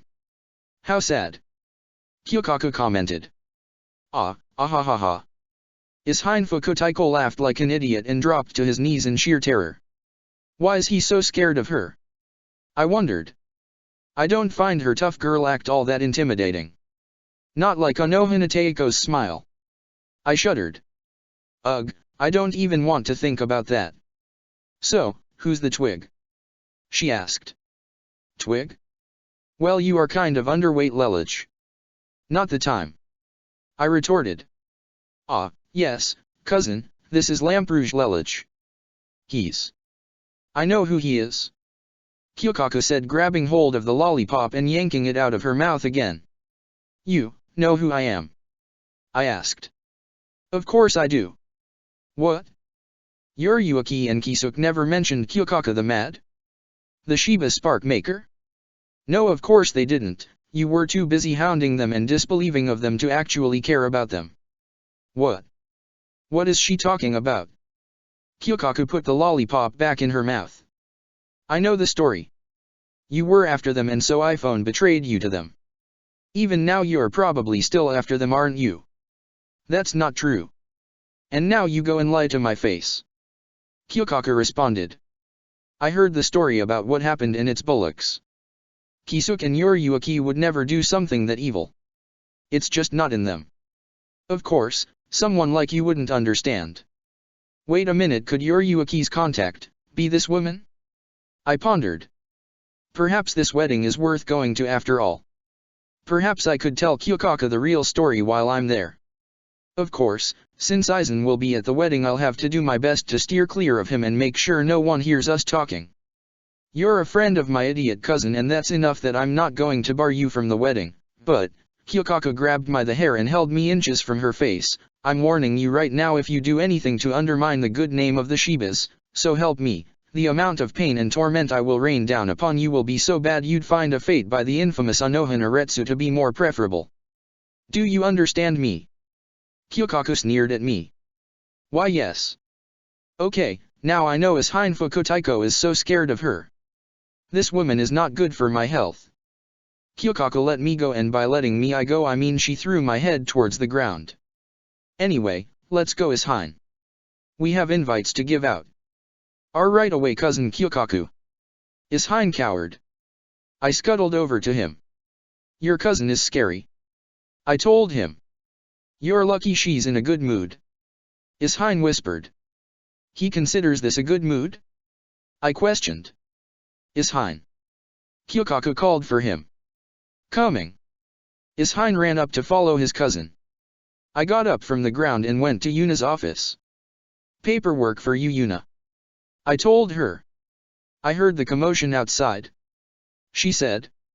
It sounded like you met Shibafuku Taiko's violent younger sister. Violent doesn't even begin to describe it. I said, putting the paperwork on the desk. Say Lelich, Yuna stated. Yeah, I said as I was about to turn away. It's customary for captains and vice-captains to attend noble weddings. So Ishain Fukutaiko told me. I held up my invitation. I even got my own invite. Okay, well, are you going? Yuna asked me. I am. Why? I asked. Well, while it is customary for captains and vice-captains to attend, it is also customary that they be paired with their spouse or vice-captain when introduced, such is how things go. However, since Ishain is being introduced with his family, well, I was wondering, would you, partner with me? Yuna asked. I don't see why not. I said. Really, I don't have any problem with it at all. Thank you. Yuna responded. I should get back to work. Yeah, me too. I said, and left. Shiba Clan Manor. 3 months went by in what felt like an instant, and the day of the wedding arrived. The ceremony was dull and boring as all weddings. I remembered the several few I had to sit through as a kid when the nobles underneath my father got married. Many at the reception would always make remarks about how I was the little genius of the family. Considering how I am now, I suppose that was never far from the truth. The reception was outdoors in the crisp moonlight, and as I stood around in line as one of the guests of honor as the reception was beginning, I was having trouble spotting Yuna. I was wondering if perhaps she was running late. It would look bad on our squad if we didn't arrive on time. I looked over to my right where there was a full-length mirror leaned up against it. I looked at my reflection. I never minded wearing a tux. Wearing one was a lot more comfortable than noble Brighton neon garments, and it was a lot easier to dress like this than it was to be forced to be dressed for the cross-dressing festival. However, whenever I looked in a mirror, ever since Zero Requiem began, I always felt as if my reflection was a reflection of my very soul. I didn't look too bad with how I was reflected in the glass. I stepped closer to the mirror and looked deeper into it. I gazed at my reflection intently. The last time I had looked in a mirror, so many years ago, I had hallucinated of blood and carnage. I had seen myself as a monster and was forced to convince myself that what I was doing was for a just cause. Lelich. I heard my name called out and turned my head to see Yuna. She was dressed in a midnight black, lace dress, with matching gloves and a hoop skirt. Oh, Yuna. So, how do I look? She asked. Fishing for a compliment. I asked. Is it that obvious? She asked. I can read you like an open book. I answered. Before Yuna could say anything back, Miyako, Shibafuku Taiko's wife, announced over the loudspeaker. Now introducing the captain of Squad 10, Homura Yuna, and her partner for tonight's events, one of her squad's own 10th seats, Lamprough Lelich. Yuna and I walked on stage.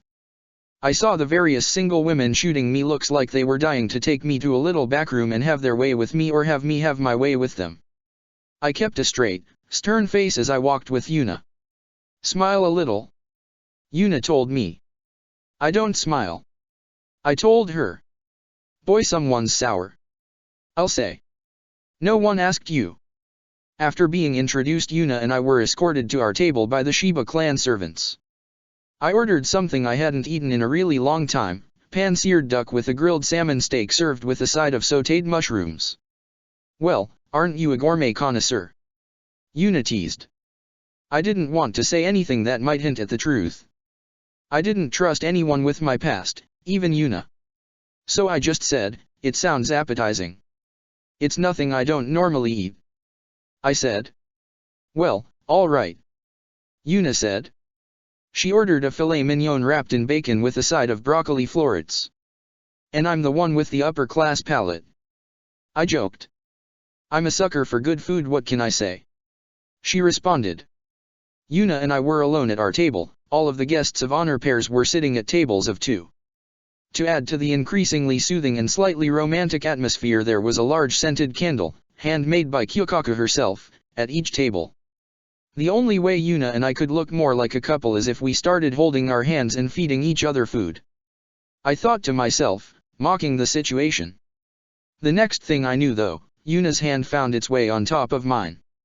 When I noticed, Yuna retracted her hand quickly. Sorry, I was reaching for an extra napkin," she said. As the dinner continued onward, Shibufuku Taiko's parents each made a speech about how proud they were of their son, and Shibufuku Taiko and Miyako-san each made a speech. Shibufuku Taiko even convinced Ishinfuku Taiko to say a few words. Of course, since Ishinfuku Taiko hadn't been prepared to give a speech, he looked like a complete and total fool up on stage. I saw Kyokaku several tables away, palming her face at her cousin's stupidity. After the speeches, the meal concluded and the guests were allowed to congregate with each other. At the same time, the music player turned on and a soothing, slow song came on over the loudspeakers. "Oh, I love this song."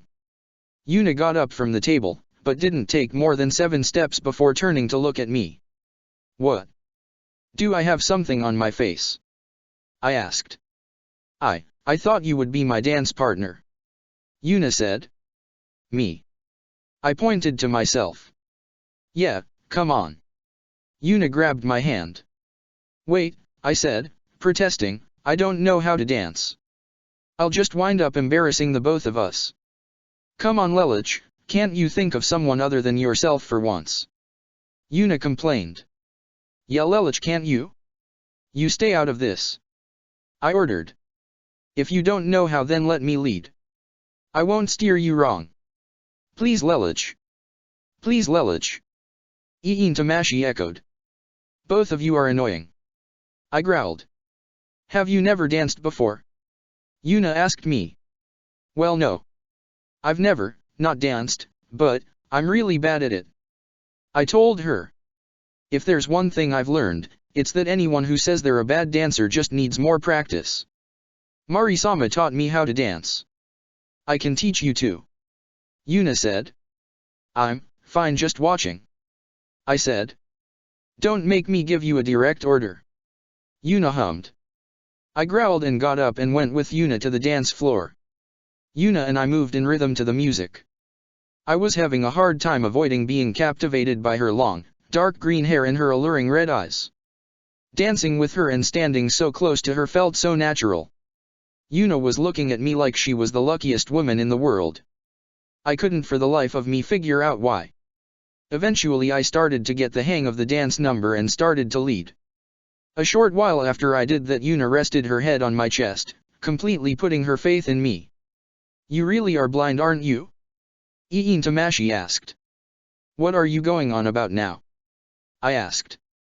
For someone who managed to come to a full understanding of Soifone and Yoriyuki's relationship, it's appalling that you can't see your own. Eventually Yuna decided she didn't want to dance anymore, so we just went back to our table. When we sat down, Yuna lay her head on my shoulder. "Tired?" I asked her.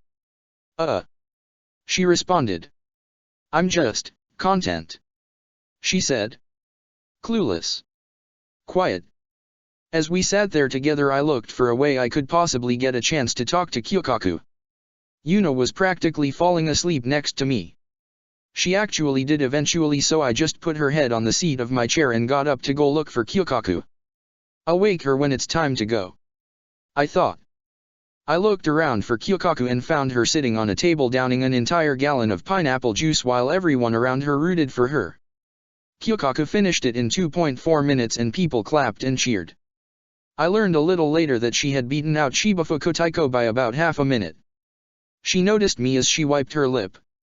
Well, look who it is." The crowd dispersed and I got a good look at Kyokaku as she was wearing a long dark violet kinbao and high heels. I should have tried to get her alone. "Nice going, Lamp Rouge," I scolded myself. "I hear you like playing games, Lelich," Kyokaku said. I do, but it depends on the game, I said. Yuka. She called to a female servant and snapped her fingers. Go get my deck. Hi, Kyokaku-sama. Kyokaku got off the table and cleared everything off it, not even carrying what broke or fell onto the ground. The servants scrambled to gather everything. Have a seat, Lelich. She told me. I sat down at the table and Kyokaku's servant came back with a deck of cards. It was a standard 52 card deck with cards going from 2 to ace. So what kind of game are we playing? I asked with a light attitude. Old maid. What are you, 7 years old? Kyokaku growled. No, you idiot, there's only one game I ever play with a deck of cards. She sat down at the table and shuffled the deck before slamming it down in the center of the table. Yuka. She ordered to the same servant. Deal.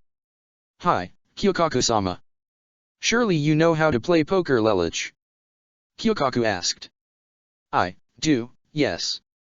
I answered. Good, then let's play a few hands. She responded. Don't we need something to bet? I asked. You've never played poker with me before? Kyokaku responded. We're going to play best 3 out of 5 hands. If I win, you have to do something for me. If you win, I'll do something for you. No restrictions? No strings attached? I asked.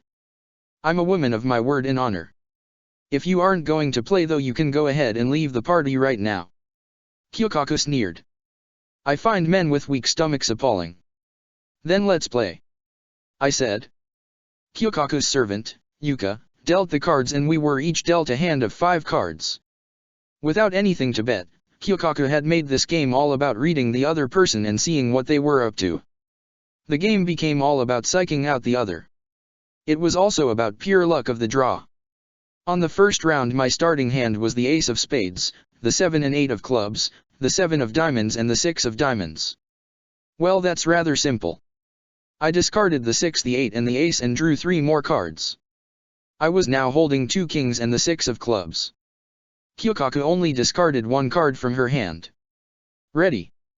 She asked as she added the new card to her hand. I nodded.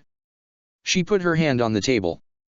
It was a straight flush with the 2, 3, 4, 5, and 6 of diamonds. Read it and weep. How did she? All right, next hand. Kyokaku said. I sighed in frustration and just got dealt my new hand. I was holding a king, a queen, a 10, a jack and a 2. Simple enough. I put my 1 card down and drew a new one from the deck. I now had a straight. I fold. Kyokaku said. Next hand. What, just like that? I thought to myself. Is she reading me? Am I giving myself away somehow? The next hand was drawn and I had a really bad hand, the 2 of spades, the 9 of diamonds, the 4 of clubs, the king of hearts and the 7 of spades. Great, what do I do in this situation? I wondered. If you've got a bad hand you can just fold and we can move on to the 4th round. Kyokaku stated with a smug grin. Okay, she is definitely reading me somehow, but just how is she doing it? I wondered. You're the master of Kido and you can't understand this simple trick? Iin Tamashi asked me. Wait, you know how she's doing it? I asked. Whenever you lose or gain confidence there are slight shifts in your Ryatsu. She's reading you so easily it's laughable. You could have the best poker face in the world right now and she'd still know how you were feeling by your Ryatsu alone. So, she's cheating? I asked. It's not cheating. She doesn't know what's in your hand. She just knows how well you're doing by your Ryatsu. Still sounds like cheating to me. I said. Look, you need to act like you do when you play chess, when you were a field marshal directing your soldiers. You were heartless and you were cruel. Dig into that ruthless side of you and make yourself an unreadable stone-faced individual. Easily said, and easily done. I said. I slammed down my cards on the table. I fold Kyokaku. Next hand. I said. She seemed stunned by my outburst. By the look on her face I think I had succeeded in throwing her off. Now that I knew her trick she didn't know what to do. Right, Next hand Yuka. Kyokaku said, now sneering. I got a hand with the 3, 4, and 5 of spades. I discarded the other 2 cards not even caring what they were and drew from the deck. Come on Kyokaku, play the game. I taunted. She growled and discarded 3 cards and drew. Don't get so smug. If you lose one more hand, you lose the entire game. She said. I know. I said. We put our hands down on the table. The 2 cards I had drawn gave me a flush. Kyokaku had a flush too, but my highest card was the king of spades and hers was the 7 of hearts. Next hand Yuka. Kyokaku knew the pressure was on. I wasn't playing with my head anymore and I was throwing her completely off. She couldn't read me as easily as she was earlier and it seemed that was a large blow to her confidence at winning. Now that she couldn't read me, her chances of winning were purely based on the luck of the draw. The same was said for me, but as long as I stayed confident, even if I drew a bad hand, I figured I might be able to psyche Kyokaku out into possibly folding this last hand. Our hands were dealt. The only card I had in my hand that was worth keeping was the ace of spades. I discarded everything else. I didn't even bother to look at the cards I drew and just watched Kyokaku squirm. She drew her hand, discarding 2 cards and drawing, and then we laid our hands out on the table. What's your deal? You didn't even look at your hand. Kyokaku said. I don't have to. You see, I've already won this match. I bluffed. You're bluffing. She grit her teeth. You want to test and find out. I'll reveal my cards one by one and you can still have the option to fold at any time. I told her with a smug grin. All right, fine. Let's see this perfect hand of yours. Very well. Well, here's to me placing my hand in the hands of fate. I went to turn over the card I knew was the ace of spades. I'm predicting that this card right here is the ace of spades. I turned it over and put it down on the table. I shocked everyone around me. Oh come on, like I'm going to fall for that. That was obviously the card you didn't discard from your original hand. Kyokaku said. Think what you will. I said, let's turn over the next card, shall we? I flipped the card over. It was the king of spades. Well, how about that? I said. Let's turn over the next 2 cards, shall we? I flipped them both over, jack and queen of spades. Kyokaku's shocked face was priceless. So Kyokaku? I said. Care to fold? I asked. This last card seals your fate. None of the cards I discarded from my original hand were spades and you discarded 2 cards from your hand, and judging from your tension I'd wager that none of the cards you drew and discarded or the cards that are in your hand are spades. There are 52 cards in a deck. There are 15 cards we know are absolutely not spades, which means that there is an approximately 1 in 4 chance that this card will seal my victory. Even if it's just the 2 of spades, in poker, the ace of spades is the deciding factor in the event of 2 hands of equal power. What do you think, Kyokaku? I asked. This is working all too smoothly. I grinned. Just so we're clear on the situation. If you decide to fold, there are no recalls. You concede that I win. No. Kyokaku grit her teeth. There was a minute of silence between us and those watching the game. After it passed, Kyokaku gathered her hand together and put it on top of the deck. No, there's no need to continue. She smiled. You win, Lelich. I concede. Everyone was shocked and people were stunned. I was just surprised that Kyokaku was smiling. Quiet. She shouted at everyone. Well, all right then. I said. Then I decree. Hold on. Kyokaku held up her hand. Before you go telling me what you want me to do and whatever, mind showing me the card you were concealing? What would be the point? I asked with a sly grin. The game's over. It's because the game's over that I want to see it. She said, folding her arms. All right then. I turned the card over. It was the 9 of diamonds. Kyokaku laughed, but it wasn't a laugh of mockery or anything of the sort. She was cheerfully laughing that I had bluffed my way to victory. Kyokaku put me in a headlock and ran her knuckles over my scalp. Ha ha ha. She laughed. Lelich, I take back everything I said about you 3 months ago. There's no way someone with the kind of balls to pull that kind of bluff could be that bad of a guy. Come to the back room with me. She told me. You can give me your order there. Kyokako led me to a private lounge, just the two of us, whereupon she poured herself some sake, which I politely turned down. You might want to stay sober for what I have to request of you, I told her. Ah, don't worry, I can hold my liquor. She shrugged off. Before we get into that though, just how big of a set of balls do you have that you made that kind of gamble? You had no idea what cards you drew. That gamble could have as easily backfired as it did succeed. Of course it was a risk, but my hand started poorly, and since we weren't betting anything, plus the fact it was the final round, I knew you wouldn't hesitate to go for the safest best hand possible. So, I bluffed. I responded. Well, you had me fooled. That's why I asked to see your last card, to see if it really was a bluff. Kyokako stated. So why are you being so friendly to me? I asked. 3 months ago you hated my guts. Poker isn't always about the cards, Lelich, Kyokako said, it's about the person holding the hand. I analyzed you while we were playing. Midway through the game you saw through my little parlor trick and didn't call me on it. To make things even more interesting, you gracefully accepted your loss and turned the game completely around. For someone I pegged as being a complete untrustworthy prick, you're all right. So, why don't you start by telling me the real story about what happened those 30 years ago? But don't worry, she said and went over and banged her fist against the wall. This lounge is constructed with an ultra-tight soundproof ceiling. Even if someone put their ear right upon against the door, they wouldn't be able to hear even the dust falling in the room. Kyokako sat back down on her couch. I'd never let the truth be spoken only for the speaker to get dragged away by the Central 46. Tell me everything. I want to know why my friends were dragged out of the Soul Society. Kyokako glared. I sighed and told her what I knew. I told her that Aizen was behind the whole incident. I told her that her framed Urahara-san for the crime and I that magnificently broke him, Yoriyuki and Commander Tsukabishi out of the Central 46 with an ingenious plan.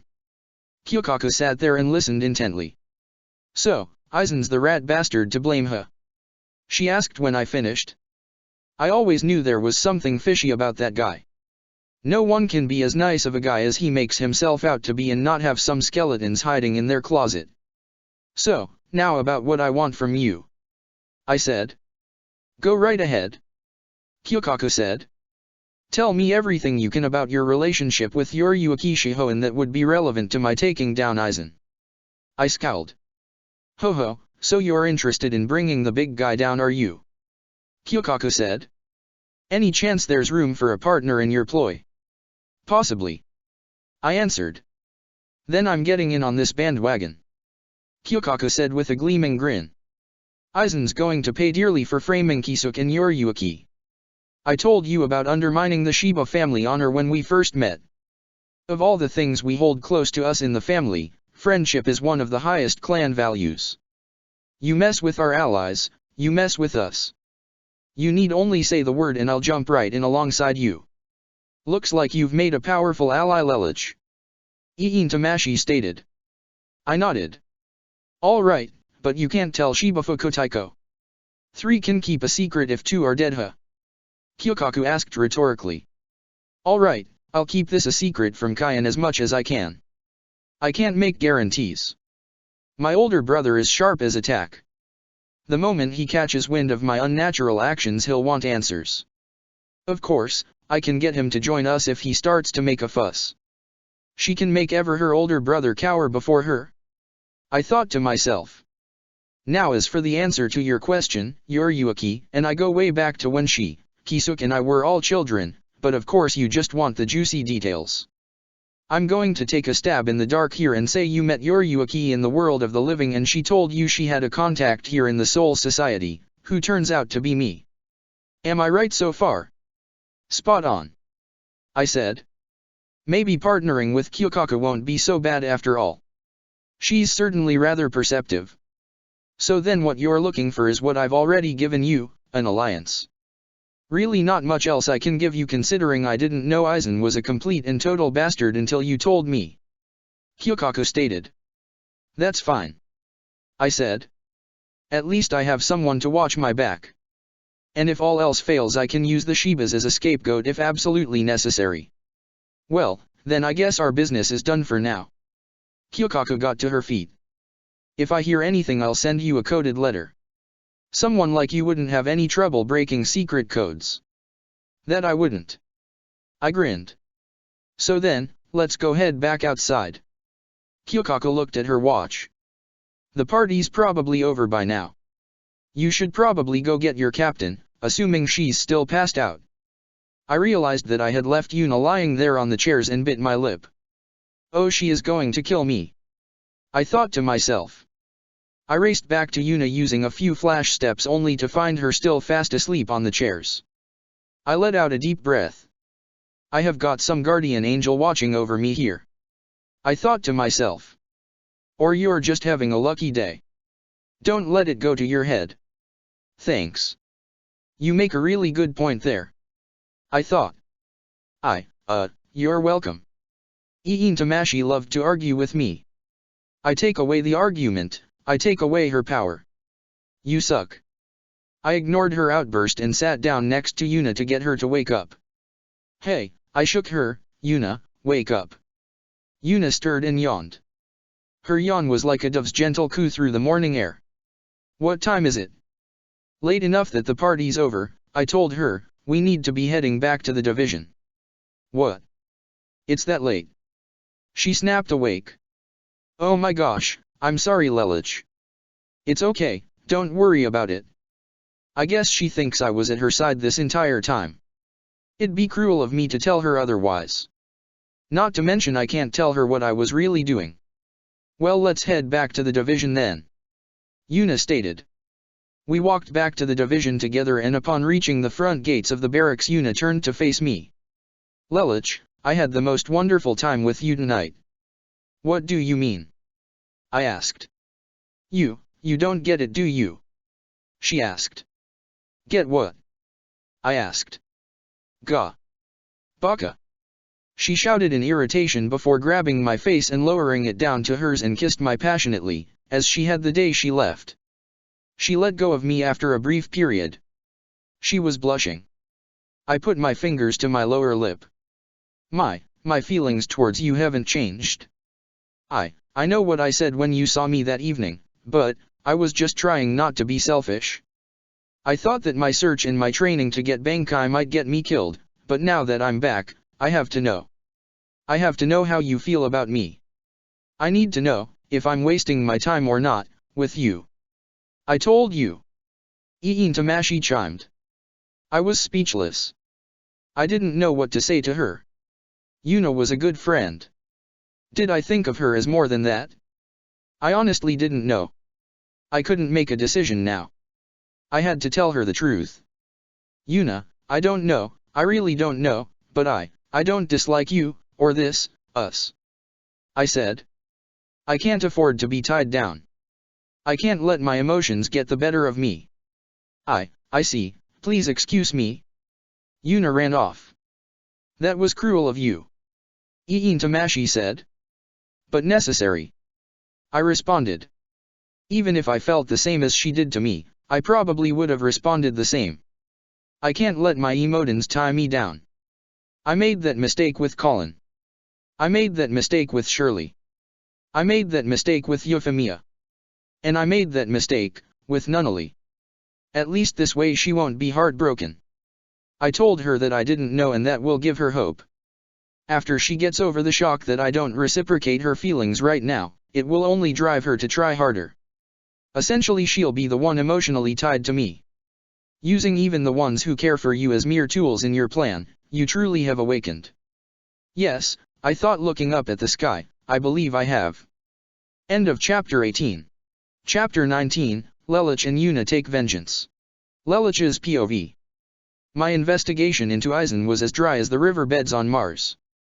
I had been trying to follow up the 2 leads I had on him for the last 5 years and I was turning up with nothing to show for it. I passed on my leads to Kyokaku and I haven't gotten a single letter in the last 5 years. I haven't had nightmares ever since I returned from my mission to Karakura town. I figure this means that now that I know the truth that my nightmares are over. I was sitting in my office today, minding my own business and doing my work. I was just about to start on my last slip of paperwork when a hell butterfly flew into my office through an open window and fluttered about my office. I held up my index finger to let it fly onto my finger. The message was clear as day and from a voice I never wanted to hear again in my life. I have your captain. If you want to see her, come to the South Ryokonga 3 at nightfall. Hashima. I grit my teeth and nearly squashed the hell butterfly on my finger with my free hand. I ran to Yuna's office. This was a trick. It had to be. There's no way Yuna would allow herself to be captured. She wasn't there. I went looking for Ishine Fukotaiko, to see if he knew anything. I found him in the cafeteria. I calmed myself, tried to pretend like nothing was wrong. Oh, hey Lelich, what's up? He asked me upon seeing me. Fukotaiko, have you seen the captain? I asked him. Oh, yeah, I guess you wouldn't know, locked away in your room. Yuna left about a week ago on a mission, said it was something personal. She put me in charge until I got back. She said she would get back today though. Ishine Fukotaiko told me. I see, thank you. I said with a polite smile. I bolted out into the streets of the Siratai.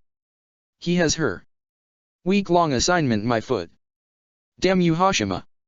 I ran out to the South Ryokonga gate area. I stopped when I spotted the gate guard. Hakonyato.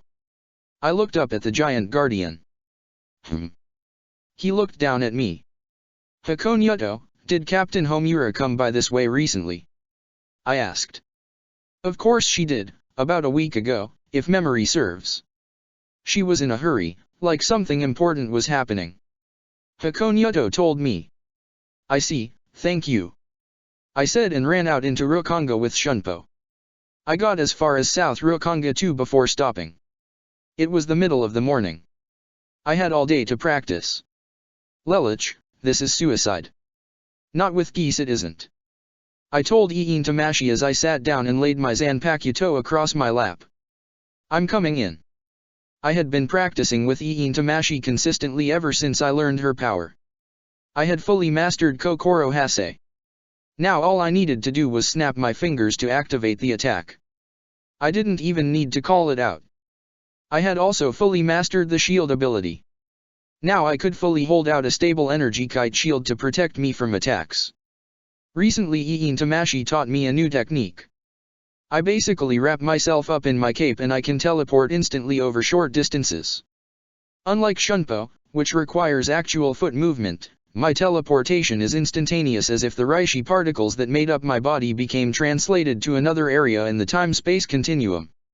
All of my abilities were all fine for protection, escapism, and showing off, but if I was going to fight someone who could quite possibly drop me in 2 seconds I would need some kind of edge, an offensive ability of some sort. As I entered my inner world I found myself now able to see almost all of the board, but I was still only up as high as half the pieces on it. The only pieces invisible to me were the location of the Black Queen, the White King and a single pawn of each color. Iin Tamashi appeared before me. Her expression was one indicating she was not happy with me. I know my opinion probably doesn't matter, but I think you're crazy. I chuckled. C.C would probably tell me the same thing right about now. Lelich, this isn't worth it. We have worked too hard to get you where you are. If you die it's all over. You forget, the vision I saw proves that I become a captain.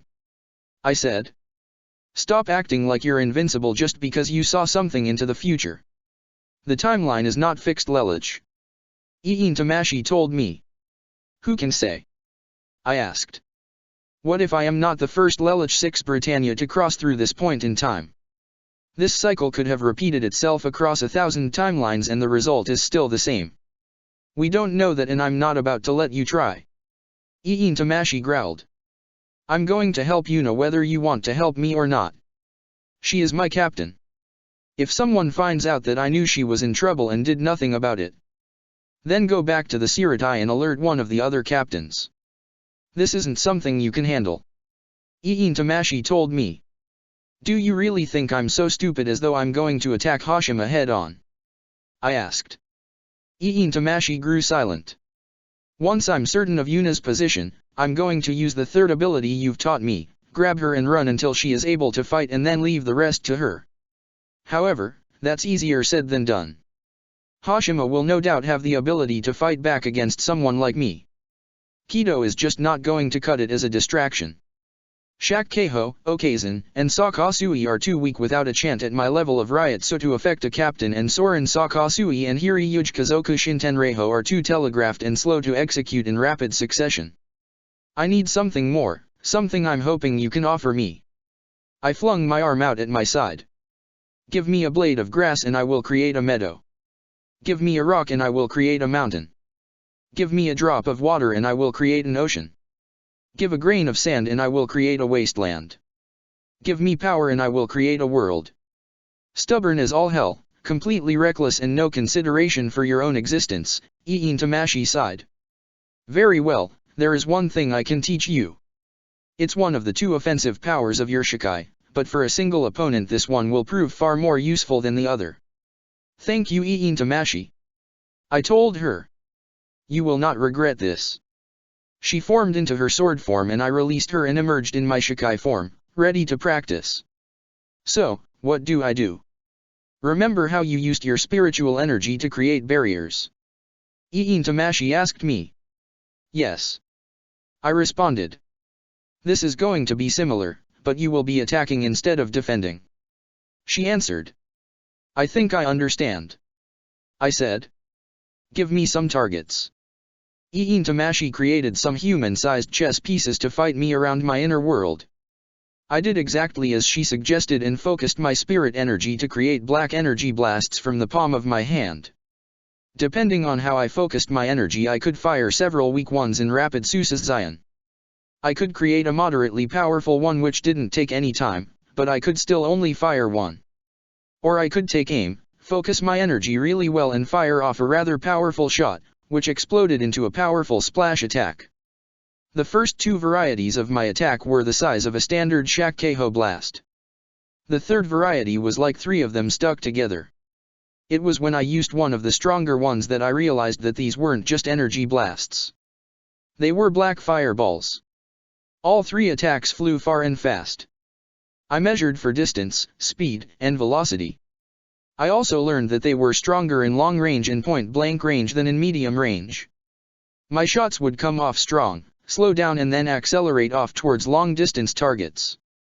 There were several problems with this new technique. For starters, I couldn't maintain a shield with one hand and fire with the other. The second defect was that these shots fatigued me rather quickly. Iin Tamashi said that if I was practicing outside my inner world that I would have collapsed 5 times over already. It didn't matter, to face Hashima all I would need was a quick barrage, grab Yuna, and bolt. I had this offensive power and it would serve me well for the evening. South Rakunga 3. Nightfall. I waited in the middle of a forest, away from civilization. Hashima would come. The man would probably rub it in my face too, so I figured he'd come at me head on.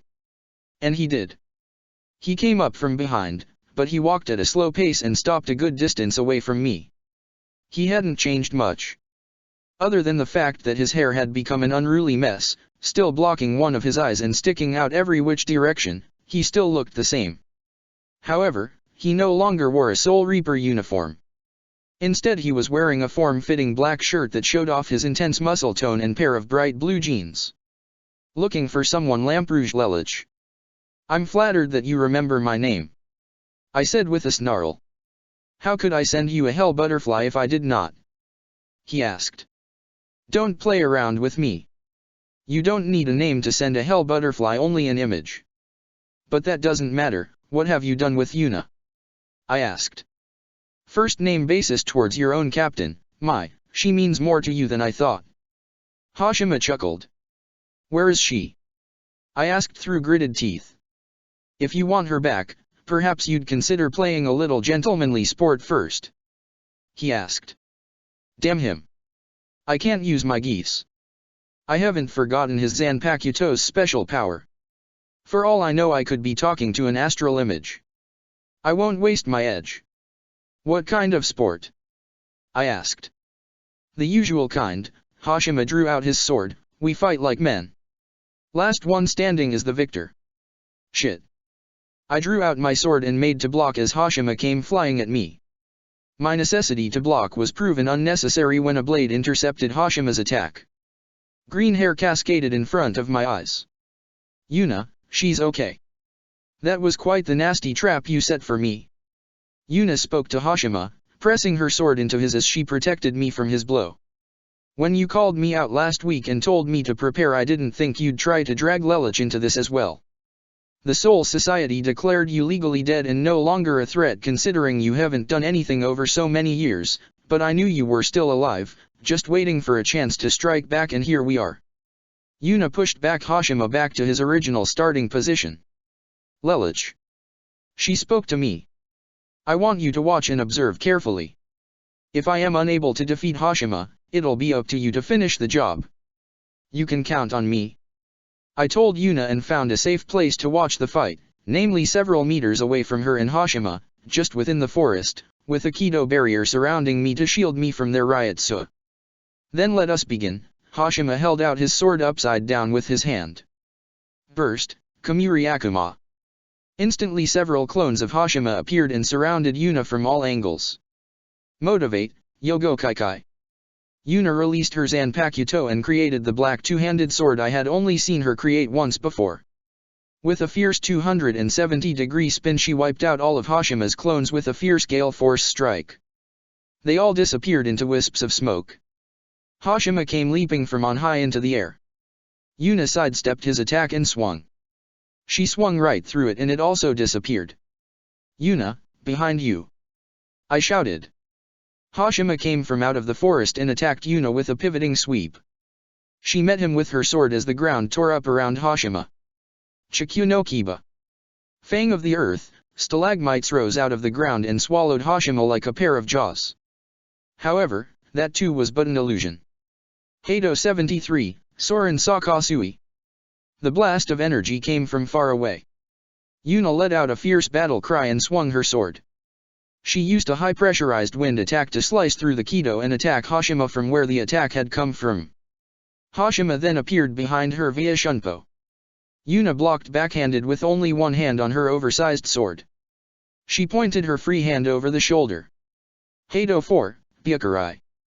Hashima backflipped a couple of times, dodging out of the way of the Kido. You dodged. Does that mean that this is the real you? Yuna asked. Who can say? Hashima asked only for another version of him to come at Yuna from behind, appearing via Shunpo and stabbing her in the back. Yuna! I shouted. She went limp, only for her body to turn to stone and dissipate. She appeared behind the Hashima that was now in front of where she had been. She was holding her blade above her head with both hands. Bright blue energy radiated from it.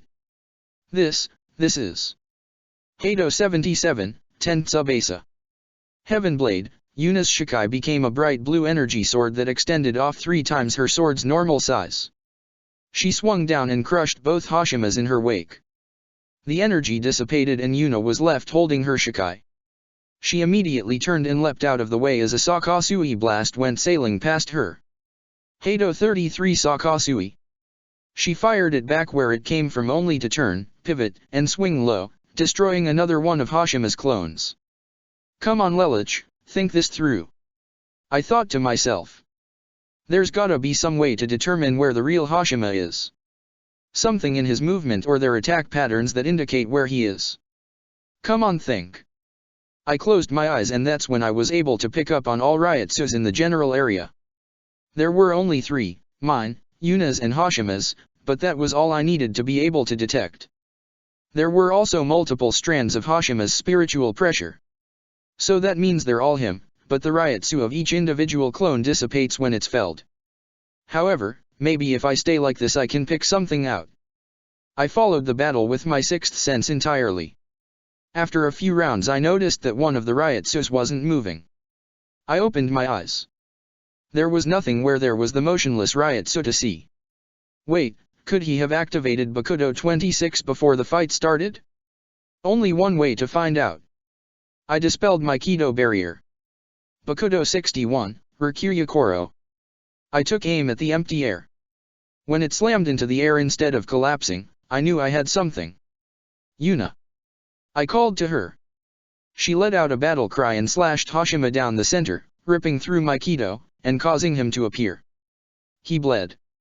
I got the real Hashima. His smoke clones dissipated. Damn. He swore. It's finished, Hashima. Give up. Yuna told him. On the contrary. He said with a maddened grin. It's only just begun. He swung at Yuna and she dodged by sticking her sword into the ground and used it as a fulcrum to backflip over it. Hashima held his sword out so that it was parallel with the ground and thrust his free arm out behind him. He also bent his knees. Bankai. A change took hold of Hashima. His sword grew out until it was black and jagged on both sides. The guard became the shape of an angry skull that had a face on both sides. A crimson gauntlet formed along his free arm that had ducts running along it in pairs of 2. Spikes launched up along the shoulder end of the gauntlet. A silver trench coat draped itself around Hashima and fastened itself onto him by a chain that wrapped around his sword arm and also by locking into his gauntlet arm. It was also connected to him at the neckline like my Zanpakuto's cape was. Shinkupimarai Kamuri Akuma. Crimson Twin Lotus Smoke Devil. Nice form. Yuna said and took back her stance. She squatted on her feet, putting most of her weight on her back leg and held her sword up by her face, both hands on the handle, pointing straight at Hashima. Bankai. Yuna's sword changed so that it took the shape of a long, curved, sparkling katana. It was much more balanced than her Shikai blade. It looked as if it could be wielded with one hand. It had a simple wooden handle. Golden runes, the same as the red ones that ran along Yuna's Shikai, ran up the length of the blade on both sides. Besides this marvelous-looking blade, nothing else about Yuna's appearance changed. Yogo Kaikai no Chujitsu no Kishi. Championed vigilance of the loyal knight. That's it? Hashima asked. That measly-looking weapon? That's your Bankai?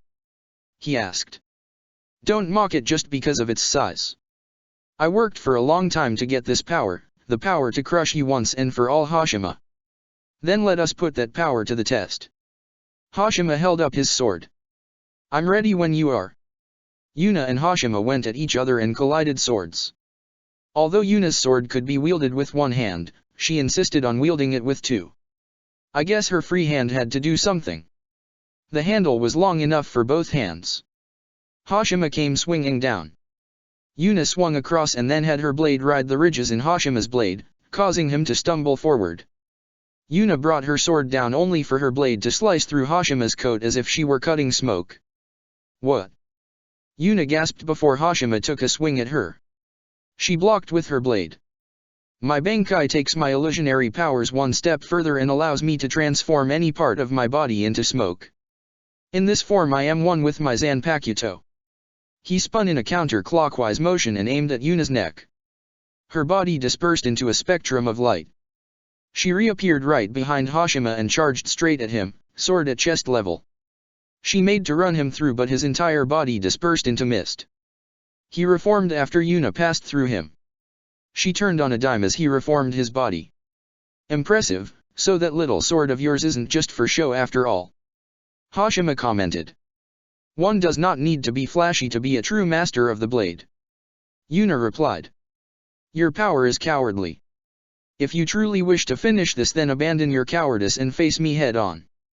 You're right, Homura Yuna, why should I run from your strikes? He bent his gauntleted arm. I'll take you on with my Zanpakuto's greatest power.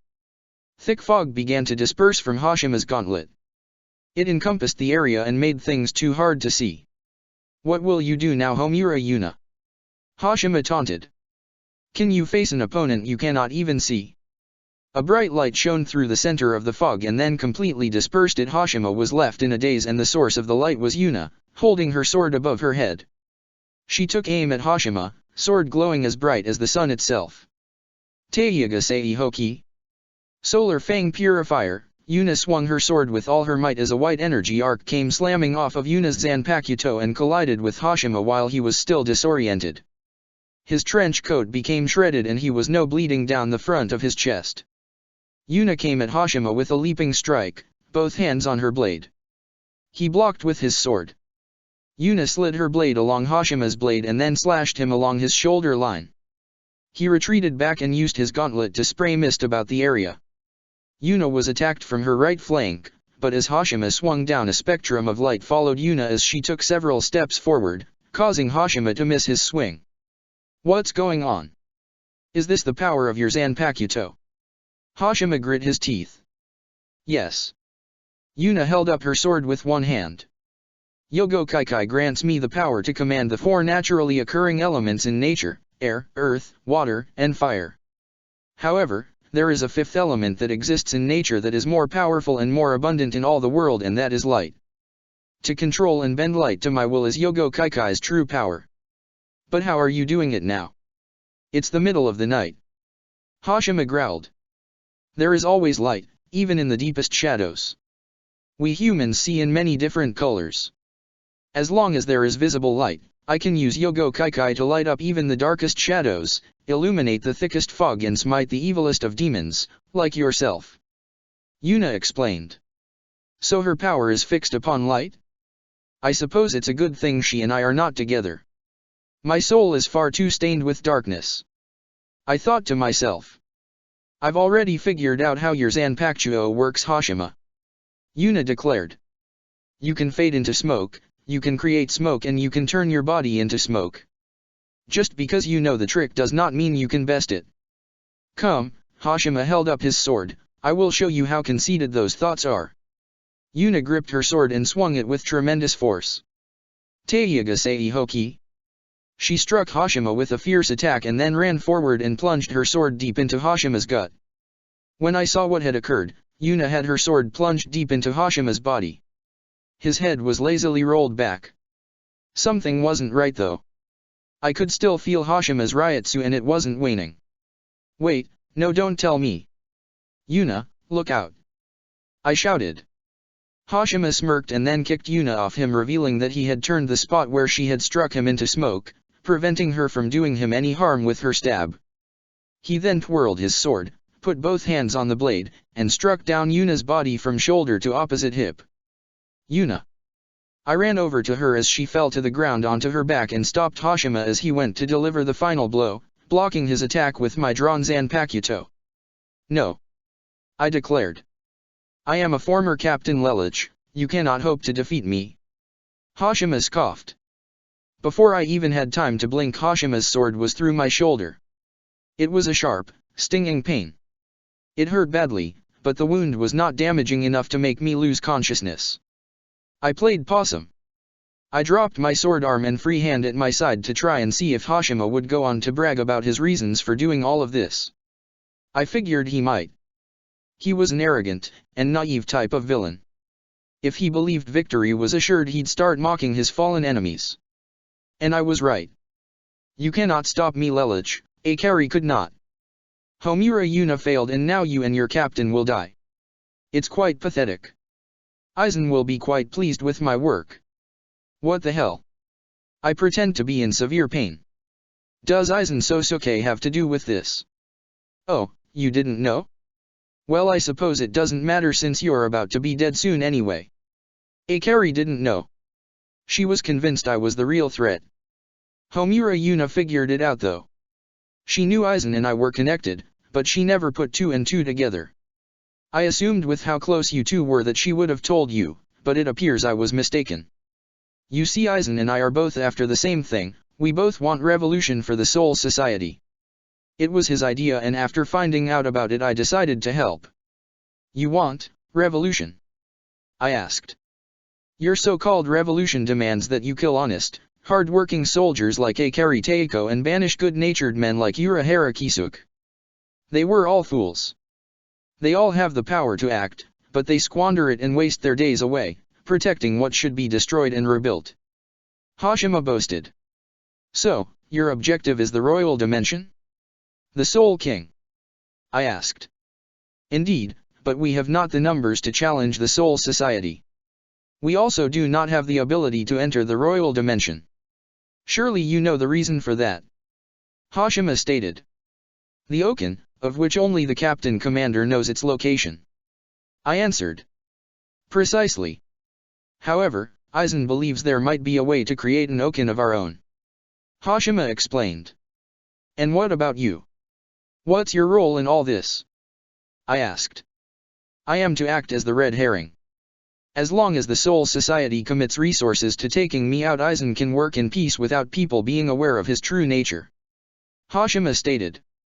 Does that include acting in his place and following Hirako Teiko around for an entire month? I asked.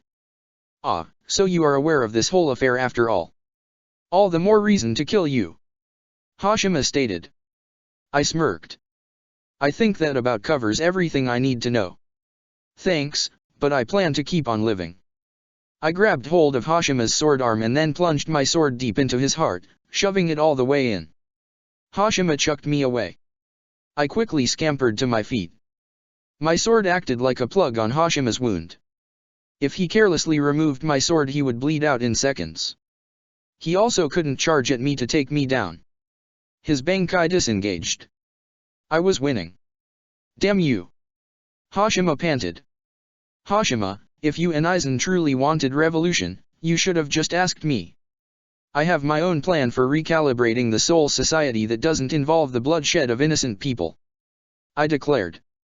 You sound so much like Akari now. She was so naive. The Soul Society functions fine the way it does. There is no need for revolution. I am not that naive to believe that there is no need for change. Change is inevitable, my plan is evidence of that.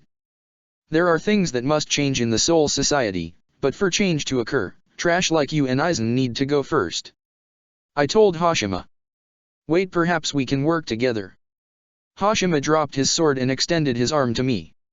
You allow me to live and we can crush Aizen together. Do you take me for a fool? Besides, I would never side with anyone who has harmed those close to me. You rescind my right to life, simply because I caused your captain to die? Do you hold that long of a grudge? No, I don't. I said and shunpoed to my blade, both hands on it. I twisted the sword 90 degrees to the right. This final blow, I gripped my sword tightly, is for Yuna. I hacked down and away, pulling out Hashima's heart with my slash. Hashima fell to his knees and then dropped to the ground. I flung his heart off my blade, and to make certain of his death I cut off his. I put my sword away and then knelt down next to Yuna. Her wound was deep. Her entire torso was slashed open. It was one slash, but it was very deep. Yuna, forgive me. I despaired. I heard coughing. She's alive. Ellie. She coughed, Lelich. She touched my hand. Yuna, you're alive. Has. She coughed again, blood coated her lips. Don't talk, you've been cut pretty badly. I told her. I focused my mind and prepared to heal her. This wouldn't end like it did with Akari Teiko. I wasn't about to let Yuna die. Has Mari-sama been avenged? Yuna asked as I healed her. I nodded. She has Yuna. I smiled. Hashima is dead. She smiled, blood trickling from her mouth. I'm so happy. She smiled and tears began to flow from her face. I could feel her riot so fading. Yuna. No. Stay with me. Lelich, I can't see anymore. Everything's becoming blurry. Yuna said weakly. No. This isn't happening. Not now. Not to Yuna. I tried to stay calm. I will save her. It'll be different this time. Yuna reached up and touched my face. Thank you, Lelich, goodbye. No. Yuna. Don't. I shouted. I ripped off my contact lens. Yuna, you have to live. Yuna. Her eyes slowly closed and her hand fell to the side. Her head tilted to the side. Her body went cold. A smile was still upon her face. Yuna. I called to her. Don't do this to me, Yuna. Say something. Oh God, tears started to well up in my eyes. Yuna, don't do this to me. Yuna. She was unresponsive. Yuna. I grabbed her hand, tears flowing freely down my face. There was no pulse. I looked up at the moon and shouted in anguish. Yuna. Yuna. If I had known things would turn out like this, I would have told you how I felt about you. End of chapter 19. Chapter 20, Lelouch moves on. Lelouch's POV. I waited out in Rukonga with Yuna's body, crying over it.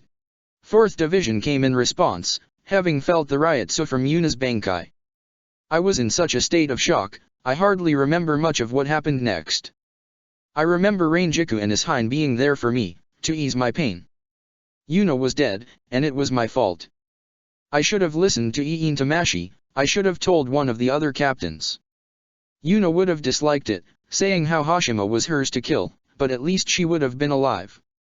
By the time I was done crying, my eyes, and came to my senses, were so red I could hardly find a part of my sclera that was white when next I looked in the mirror. Yuna was dead and it was partially my fault. However, one name came back clear as day, Aizen. Aizen. How many people would he destroy before he was satisfied? How many? First Akari Teiko, then Urahara-san, and Yoriyuki, so iPhone went voluntarily, and now he's taken Yuna. Mark my words, Aizen. I clenched the cloth I was holding as I sat in a chair somewhere in the 4th Division Medical Clinic. You will pay for this. Hashima was just your lapdog. Forget torturing. When I expose you, you die like a dog. Central 46 be damned, I will be your judge, jury, and executioner. Oh, Captain Aizen, what are you doing here? I heard Anohana Teiko's voice. I had heard that the captain of 10th had passed on. I came to confirm if the rumors were true. Aizen said. Come to see your own dirty work firsthand, have you? I thought to myself. You sick bastard. Unfortunately it is true. Homura Yuna is with us no longer. I found her out in South Rukonga 3 near the corpse of wanted criminal Treva. One of her 10th seats, Lamperouge Lelouch, was already on the scene. From the pulsations of Ryotsu I believe Hashima Treva ambushed the young seat while he was out practicing and his captain saved him, or at least tried to. She received one wound, but it was severe.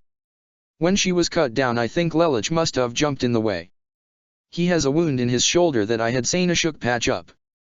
I think Lelouch simply caught Hashima off guard and finished the job Homura Teiko had started. Of course, this is just speculation. I won't know exactly what happened until Lelouch fills out a report. He is, after all, the only one with knowledge of what occurred. Anohana Teiko knew so much just from feeling the pulsations of Ryotsu. She was definitely a clever woman. I see. Aizen stated and stood in front of me. Might we talk in private, 10th seat Lamperouge Lelouch? I didn't answer him. I wanted to see if Anohana Teiko might convince him that I was still in shock. He might still be in shock. It might not be best to pressure him. Anohana Teiko told Aizen. Nonsense. Aizen said and looked down at me. You can hear everything I'm saying, can't you, Lelouch? Aizen, you bastard. No, I said, trying to pretend like I was still upset. It's fine, I can talk with Captain Aizen. Very well, but only if you're sure. Anohana Teiko stated. There's a small room in the back you two can talk in. Please remember that you are in a hospital. I will not permit shouting on the premises. Understood, Captain. Aizen told her. Shall we, Lelouch? Aizen escorted me into another room. I pretended to be weak. I decided to let him do the talking. I would put my own 2 cents in when and if it was appropriate. Do you blame yourself for your captain's death? Aizen asked me. What? I asked, unsure how he reached that conclusion. If it's true what Anohana Teiko said, that you were ambushed by Hashima, that means that the person who put Homura Teiko in danger. So, do you grieve because you believe she is dead because of you? He asked. If anyone's to blame, it's you. I thought. I decided though to let Aizen think he was right. I had a hunch that he didn't believe that I was onto him. If I played along, perhaps I'd get him to talk. I do, she's dead, it's all my fault.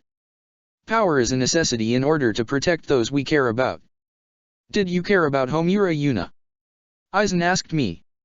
How does he know so much? I cared about her, a lot. I responded. I was too weak to do anything. She died because I was useless, just a burden. It's like Akari Teiko all over again.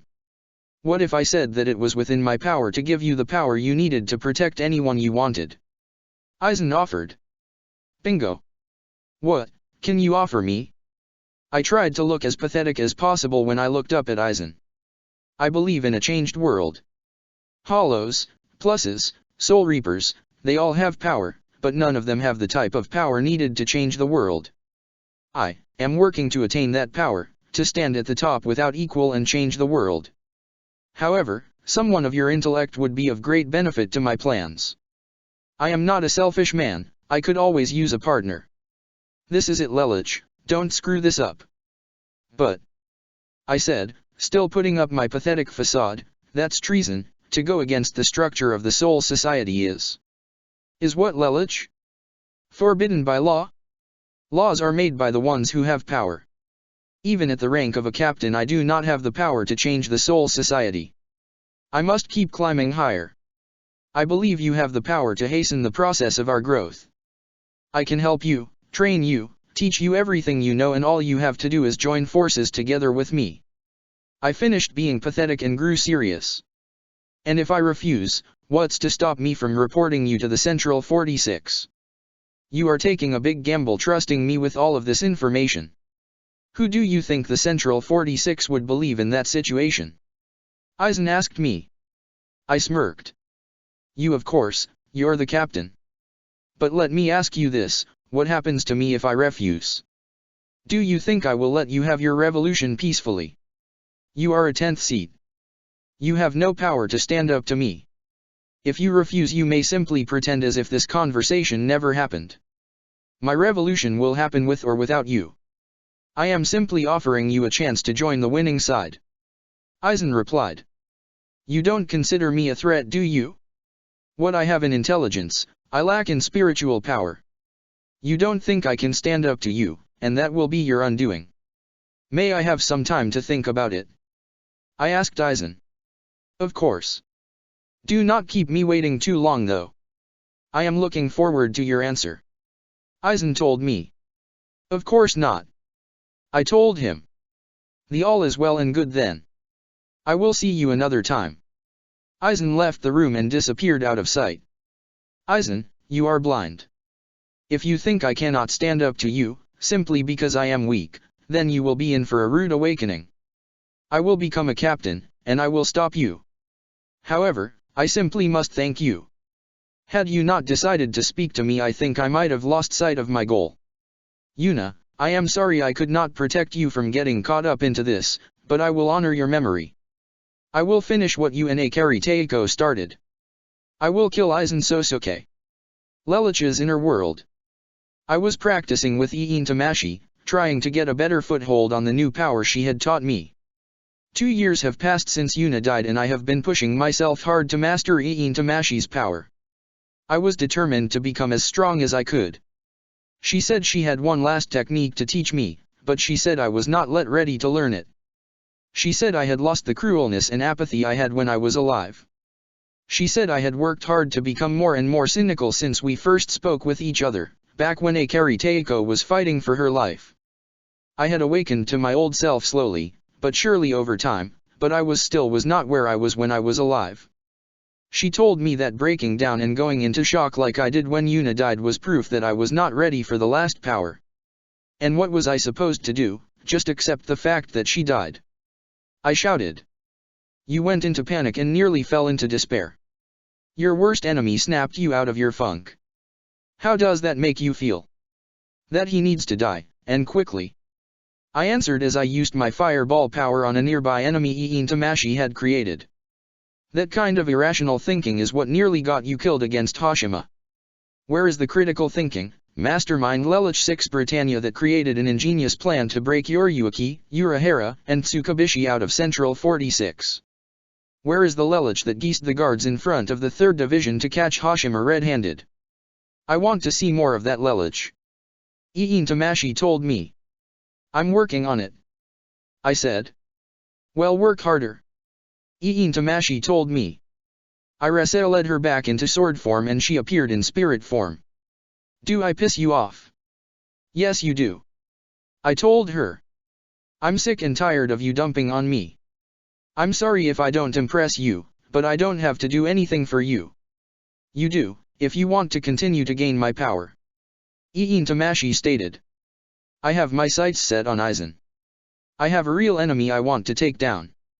Isn't that enough for you to place your faith in me? I asked. Sorry, it doesn't work that way. Iin Tamashi responded. I forcefully disengaged myself from my inner world and put my sword away. We're done for today. Oh, that's very mature, Lelouch. I stopped listening to her and just blocked her out. Why did she constantly have to nag me? C.C was never half as chatty as she was. Sometimes I almost felt like going back to Karakura town, just so I could talk to C.C and listen to her biting, monotone as she instructed me, coupled with some insults. Only problem is, I'm too far back in time for her to remember me. Damn it! I shouted and whacked the side of my hand against the wall. I retracted it and massaged it. Ow, ow. I moaned. Having a bad day, Lelouch. I turned to see Heinfu Kotaiko coming up behind me. That's one way of putting it, I said sourly, looking at him. Maybe this is a bad time then. Heinfu Kotaiko looked away from me, scratching his neck. What is it? I asked. It took me a while, but I finally got Homura Teiko's office cleaned out. Rangiku and Shisato helped. We also went over Yuna's will. You were mentioned in it, Heinfu Kotaiko stated. He then handed me a sheet. This is a copy of the will. I read it over and scanned for my name. Yuna was leaving me 2 things, the codes, keys, and contents to specific lock boxes and safes in her diary. We didn't tell you sooner because we couldn't find any codes, or keys to open Homura Teiko's storage boxes. We put a formal notice forward to Central 46 for a skeleton key to open them, but we're only now finding out that Yuna put in a formal request, in quadruplicate, to the Central 46 disallowing any interference of outside parties of your obtaining of what's in her storage devices. I turned that office upside down, Lelouch, and did everything except open Homura Teiko's diary. Heinfu Kotaiko reached into his pocket and handed me a thick, hardcover maroon book with Yuna's name engraved into the cover by Kido. Whatever secrets she left you, she obviously didn't want anyone else to know. I don't know what kind of mess you 2 got caught up in, but if there's anything I can do, you let me know. It caused the death of our captain, both of them. Heinfu Kotaiko really meant that. The only people who know about this are the head captain, Rangiku, Shisato, the Central 46 and me. A gag order was placed on all this as well. It's not every day a captain goes to great lengths to securely pass on information to a lower-ranked officer besides her vice-captain. The Central 46 has written this off as information of a personal nature, hence they're not going to investigate. But Rangiku knows. I know a gag order was placed, but Rangiku might be a huge gossip, but she takes orders very seriously. Don't worry, she'll keep her trap shut. If she doesn't, well then it'll be up to Shisato and I to discipline her. I had the urge to roll my eyes. I can only imagine the kind of discipline you'd inflict upon her. I thought to myself. Get your mind out of the gutter. Iin Tamashi exclaimed. I ignored her again. Could you have Yuna's storage boxes that she left me moved to my office? I can do that for everything except for the wall safe. You'll have to go to her office for that. Heinfu Kotaiko told me. That's good enough for me, I said. I bid Heinfu Kotaiko farewell and went to my room to read Yuna's diary. I opened the binding to the book. Yuna's afterlife story was in here. The first entry was recorded during Yuna's first year at the academy. I don't know why, but I've decided to start keeping a diary. I guess it'll just be a good way for me to express myself in privacy.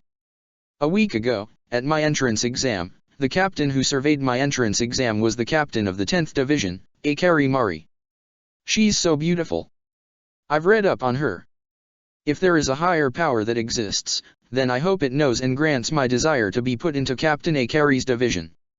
It sounds like Yuna liked Akari Taeko ever since she first saw her.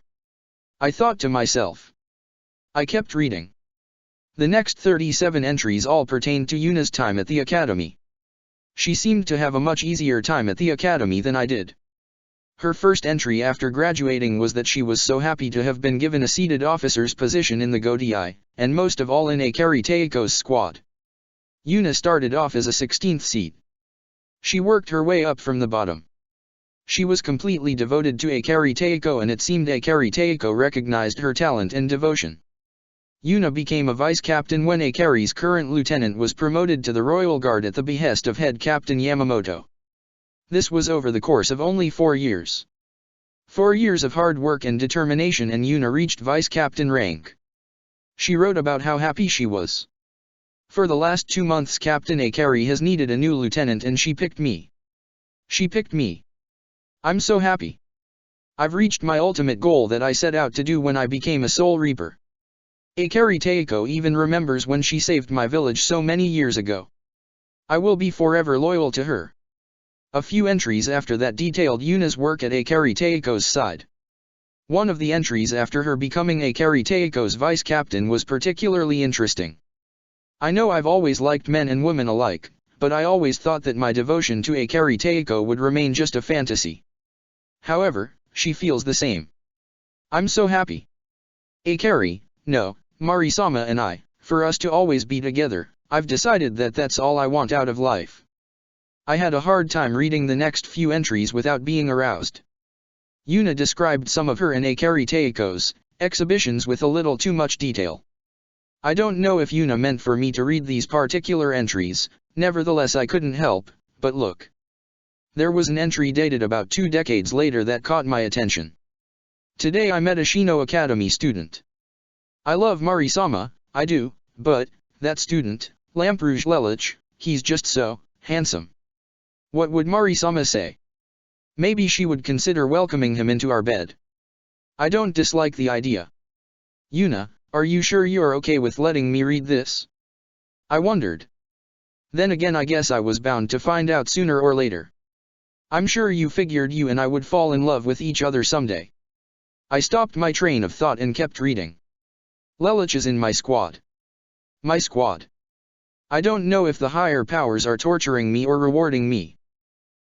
I don't know what to do now. Every time I look at him, I just feel so hot. I have to stop writing. I could only imagine what Yuna did right after that. Just what is it about me that girls and women find so attractive? I continued to read. I found a page where the ink was runny and there were dark, dried splotches on the page. I could only conclude that these were Yuna's tears, especially given the context of the passage. Mari-sama, why did you leave me? That wasn't supposed to happen. We were supposed to be together forever. It was supposed to be you and me. Why did you not tell me about your investigation? Didn't you trust me? Or did you not want me to get hurt? Either way, it does not matter. Oh Mari-sama, why? The word ran down, across and all over the page in various sizes, shapes and angles. Akari Taeko's passing seemed like it hit Yuna worse than I ever thought. I continued to read. Mari-sama, I am so happy you brought Lelich into our life. He has given me the opportunity needed to avenge you. Mari-sama, don't worry. I will not let Hashima get away with what he caused to happen to you. And Lelich, I am sorry, but this is something I must do alone. I could not ask you to come with me. I like you, but this is for Mari-sama. Her enemy must die, by my hand. In the end though Yuna didn't get the revenge she desired. She was cut down and I was left dealing the final blow, but it was necessary, considering that Hashima struck her down, it was only fitting that I avenge Yuna. Yuna's entries started to turn into a field journal, detailing information about her investigation to find Hashima.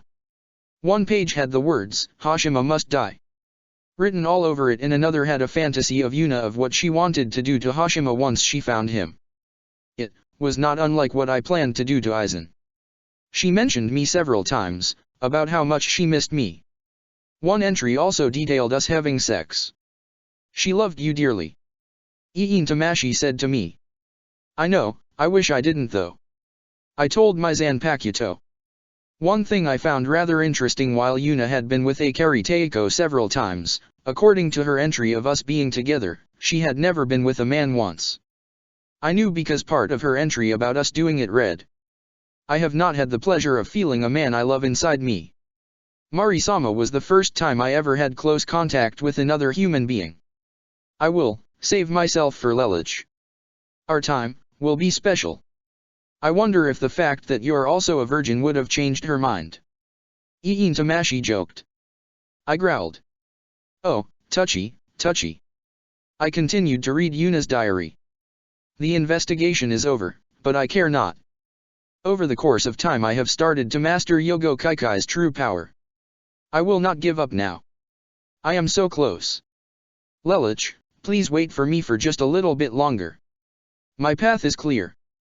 I want Yogo Kaikai's power to kill Hashima. That is my ultimate desire, but, I also want it, to protect Lelouch. To keep us together, I must have power to protect both of us. She wanted to protect me, from Hashima? Yuna, I was touched. I continued reading. Mari-sama, I have picked up where you left off. I am the captain of our division. I even convinced Lelouch to come back and join me. I feel like I am home. There was a single tear splotch on the page. A few entries later I gasped at what I read. I knew I'd reach it, but, just how much Yuna knew surprised me. She too had found out about Aizen. She knew that he and Hashima were connected. I cannot tell Lelouch. I now know why Mari-sama did not tell me about Hashima. It's not because she did not trust me, it's because she loved me. She didn't want to see me get hurt. I will defeat Hashima and I will drag his corpse back to the Soul Society and reveal Aizen as a traitor. They will believe me. I am a captain and I have incriminating evidence linking Aizen to Hashima. I've put it in my wall safe. It is something of Hashima's that he left behind when I was tailing him. I know the truth about what happened with Urahara Kisuk and Shihoin Yoriyuki. I wish I had a written record of it though that proved Aizen to be a traitor. I am hopeful my evidence and my testimony will be enough. So Yuna has some evidence. This must be why she left everything for me. She wants me to pick up where she left off. I continued to read. Almost all of Yuna's entries after that one were about the investigation. A lot of it was about things about Aizen that I already knew. I was now on the third to last entry. I told Lelouch how I felt, even stole another kiss from him, but, it seems he does not yet return my feelings. I do not mind. I will wait forever. My feelings towards Lelouch will never change. I loved Mari-sama a lot. She was my idol, but Lelouch has been so good to me. I knew, when he flawlessly came up with a plan to eliminate 7 Minos, I knew that Mari-sama had seen great things in him, things that I now see myself. The second to last entry was just a to-do list for a specific day. I figured Yuna must have had a lot to do that day. The last entry. I turned the page to see the last thing Yuna ever wrote in her diary. It was dated a week before her death. Hashima sent out word to me. He wants to end this. I know he's just acting on Aizen's orders. I've been careless. They know that I am onto them. However, it is too late now. My heart and mind are set on vengeance for Mari-sama. I do not know if I will come out of this alive. I suppose I should leave you with something, Lelouch, in case this is the last thing I ever write. A couple lines were skipped down before there was more text. I am sure you have read my diary to the fullest if it is now in your possession. You know that I deeply loved Mari-sama. She was my world, and Hashima, and Aizen too, took my world from me, but you, I almost felt as if revenge didn't matter so long as I was with you. Perhaps I should have waited until I felt confident enough so that we could take this problem on together. Lelouch, if you are reading this, and I died against Hashima, I just want you to know that when I become a Soul Reaper again, even though I will no longer remember you, I will find you. I will find you because, Lelouch, I love you. Yuna. I closed the diary. I put the binding of the book to the bridge of my nose and took slow, deep breaths. Yuna, don't worry, I will not let your sacrifice be in vain. I thought. The rest of the pages to Yuna's diary were blank, but on the last page of the book there was a key, taped down to the last page. There was something written on the inside back cover of the diary. The key to my wall safe. There was an arrow pointing to the key on the last page. I took the key and went to Yuna's office. It was time to see what she had been keeping all this time. There were only 3 things in Yuna's safe. The first was a key. There was a note attached to it that stated that it was the key to Yuna's lockbox. The second was a slip of paper with an 8-digit code on it. It was the code to Yuna's safe.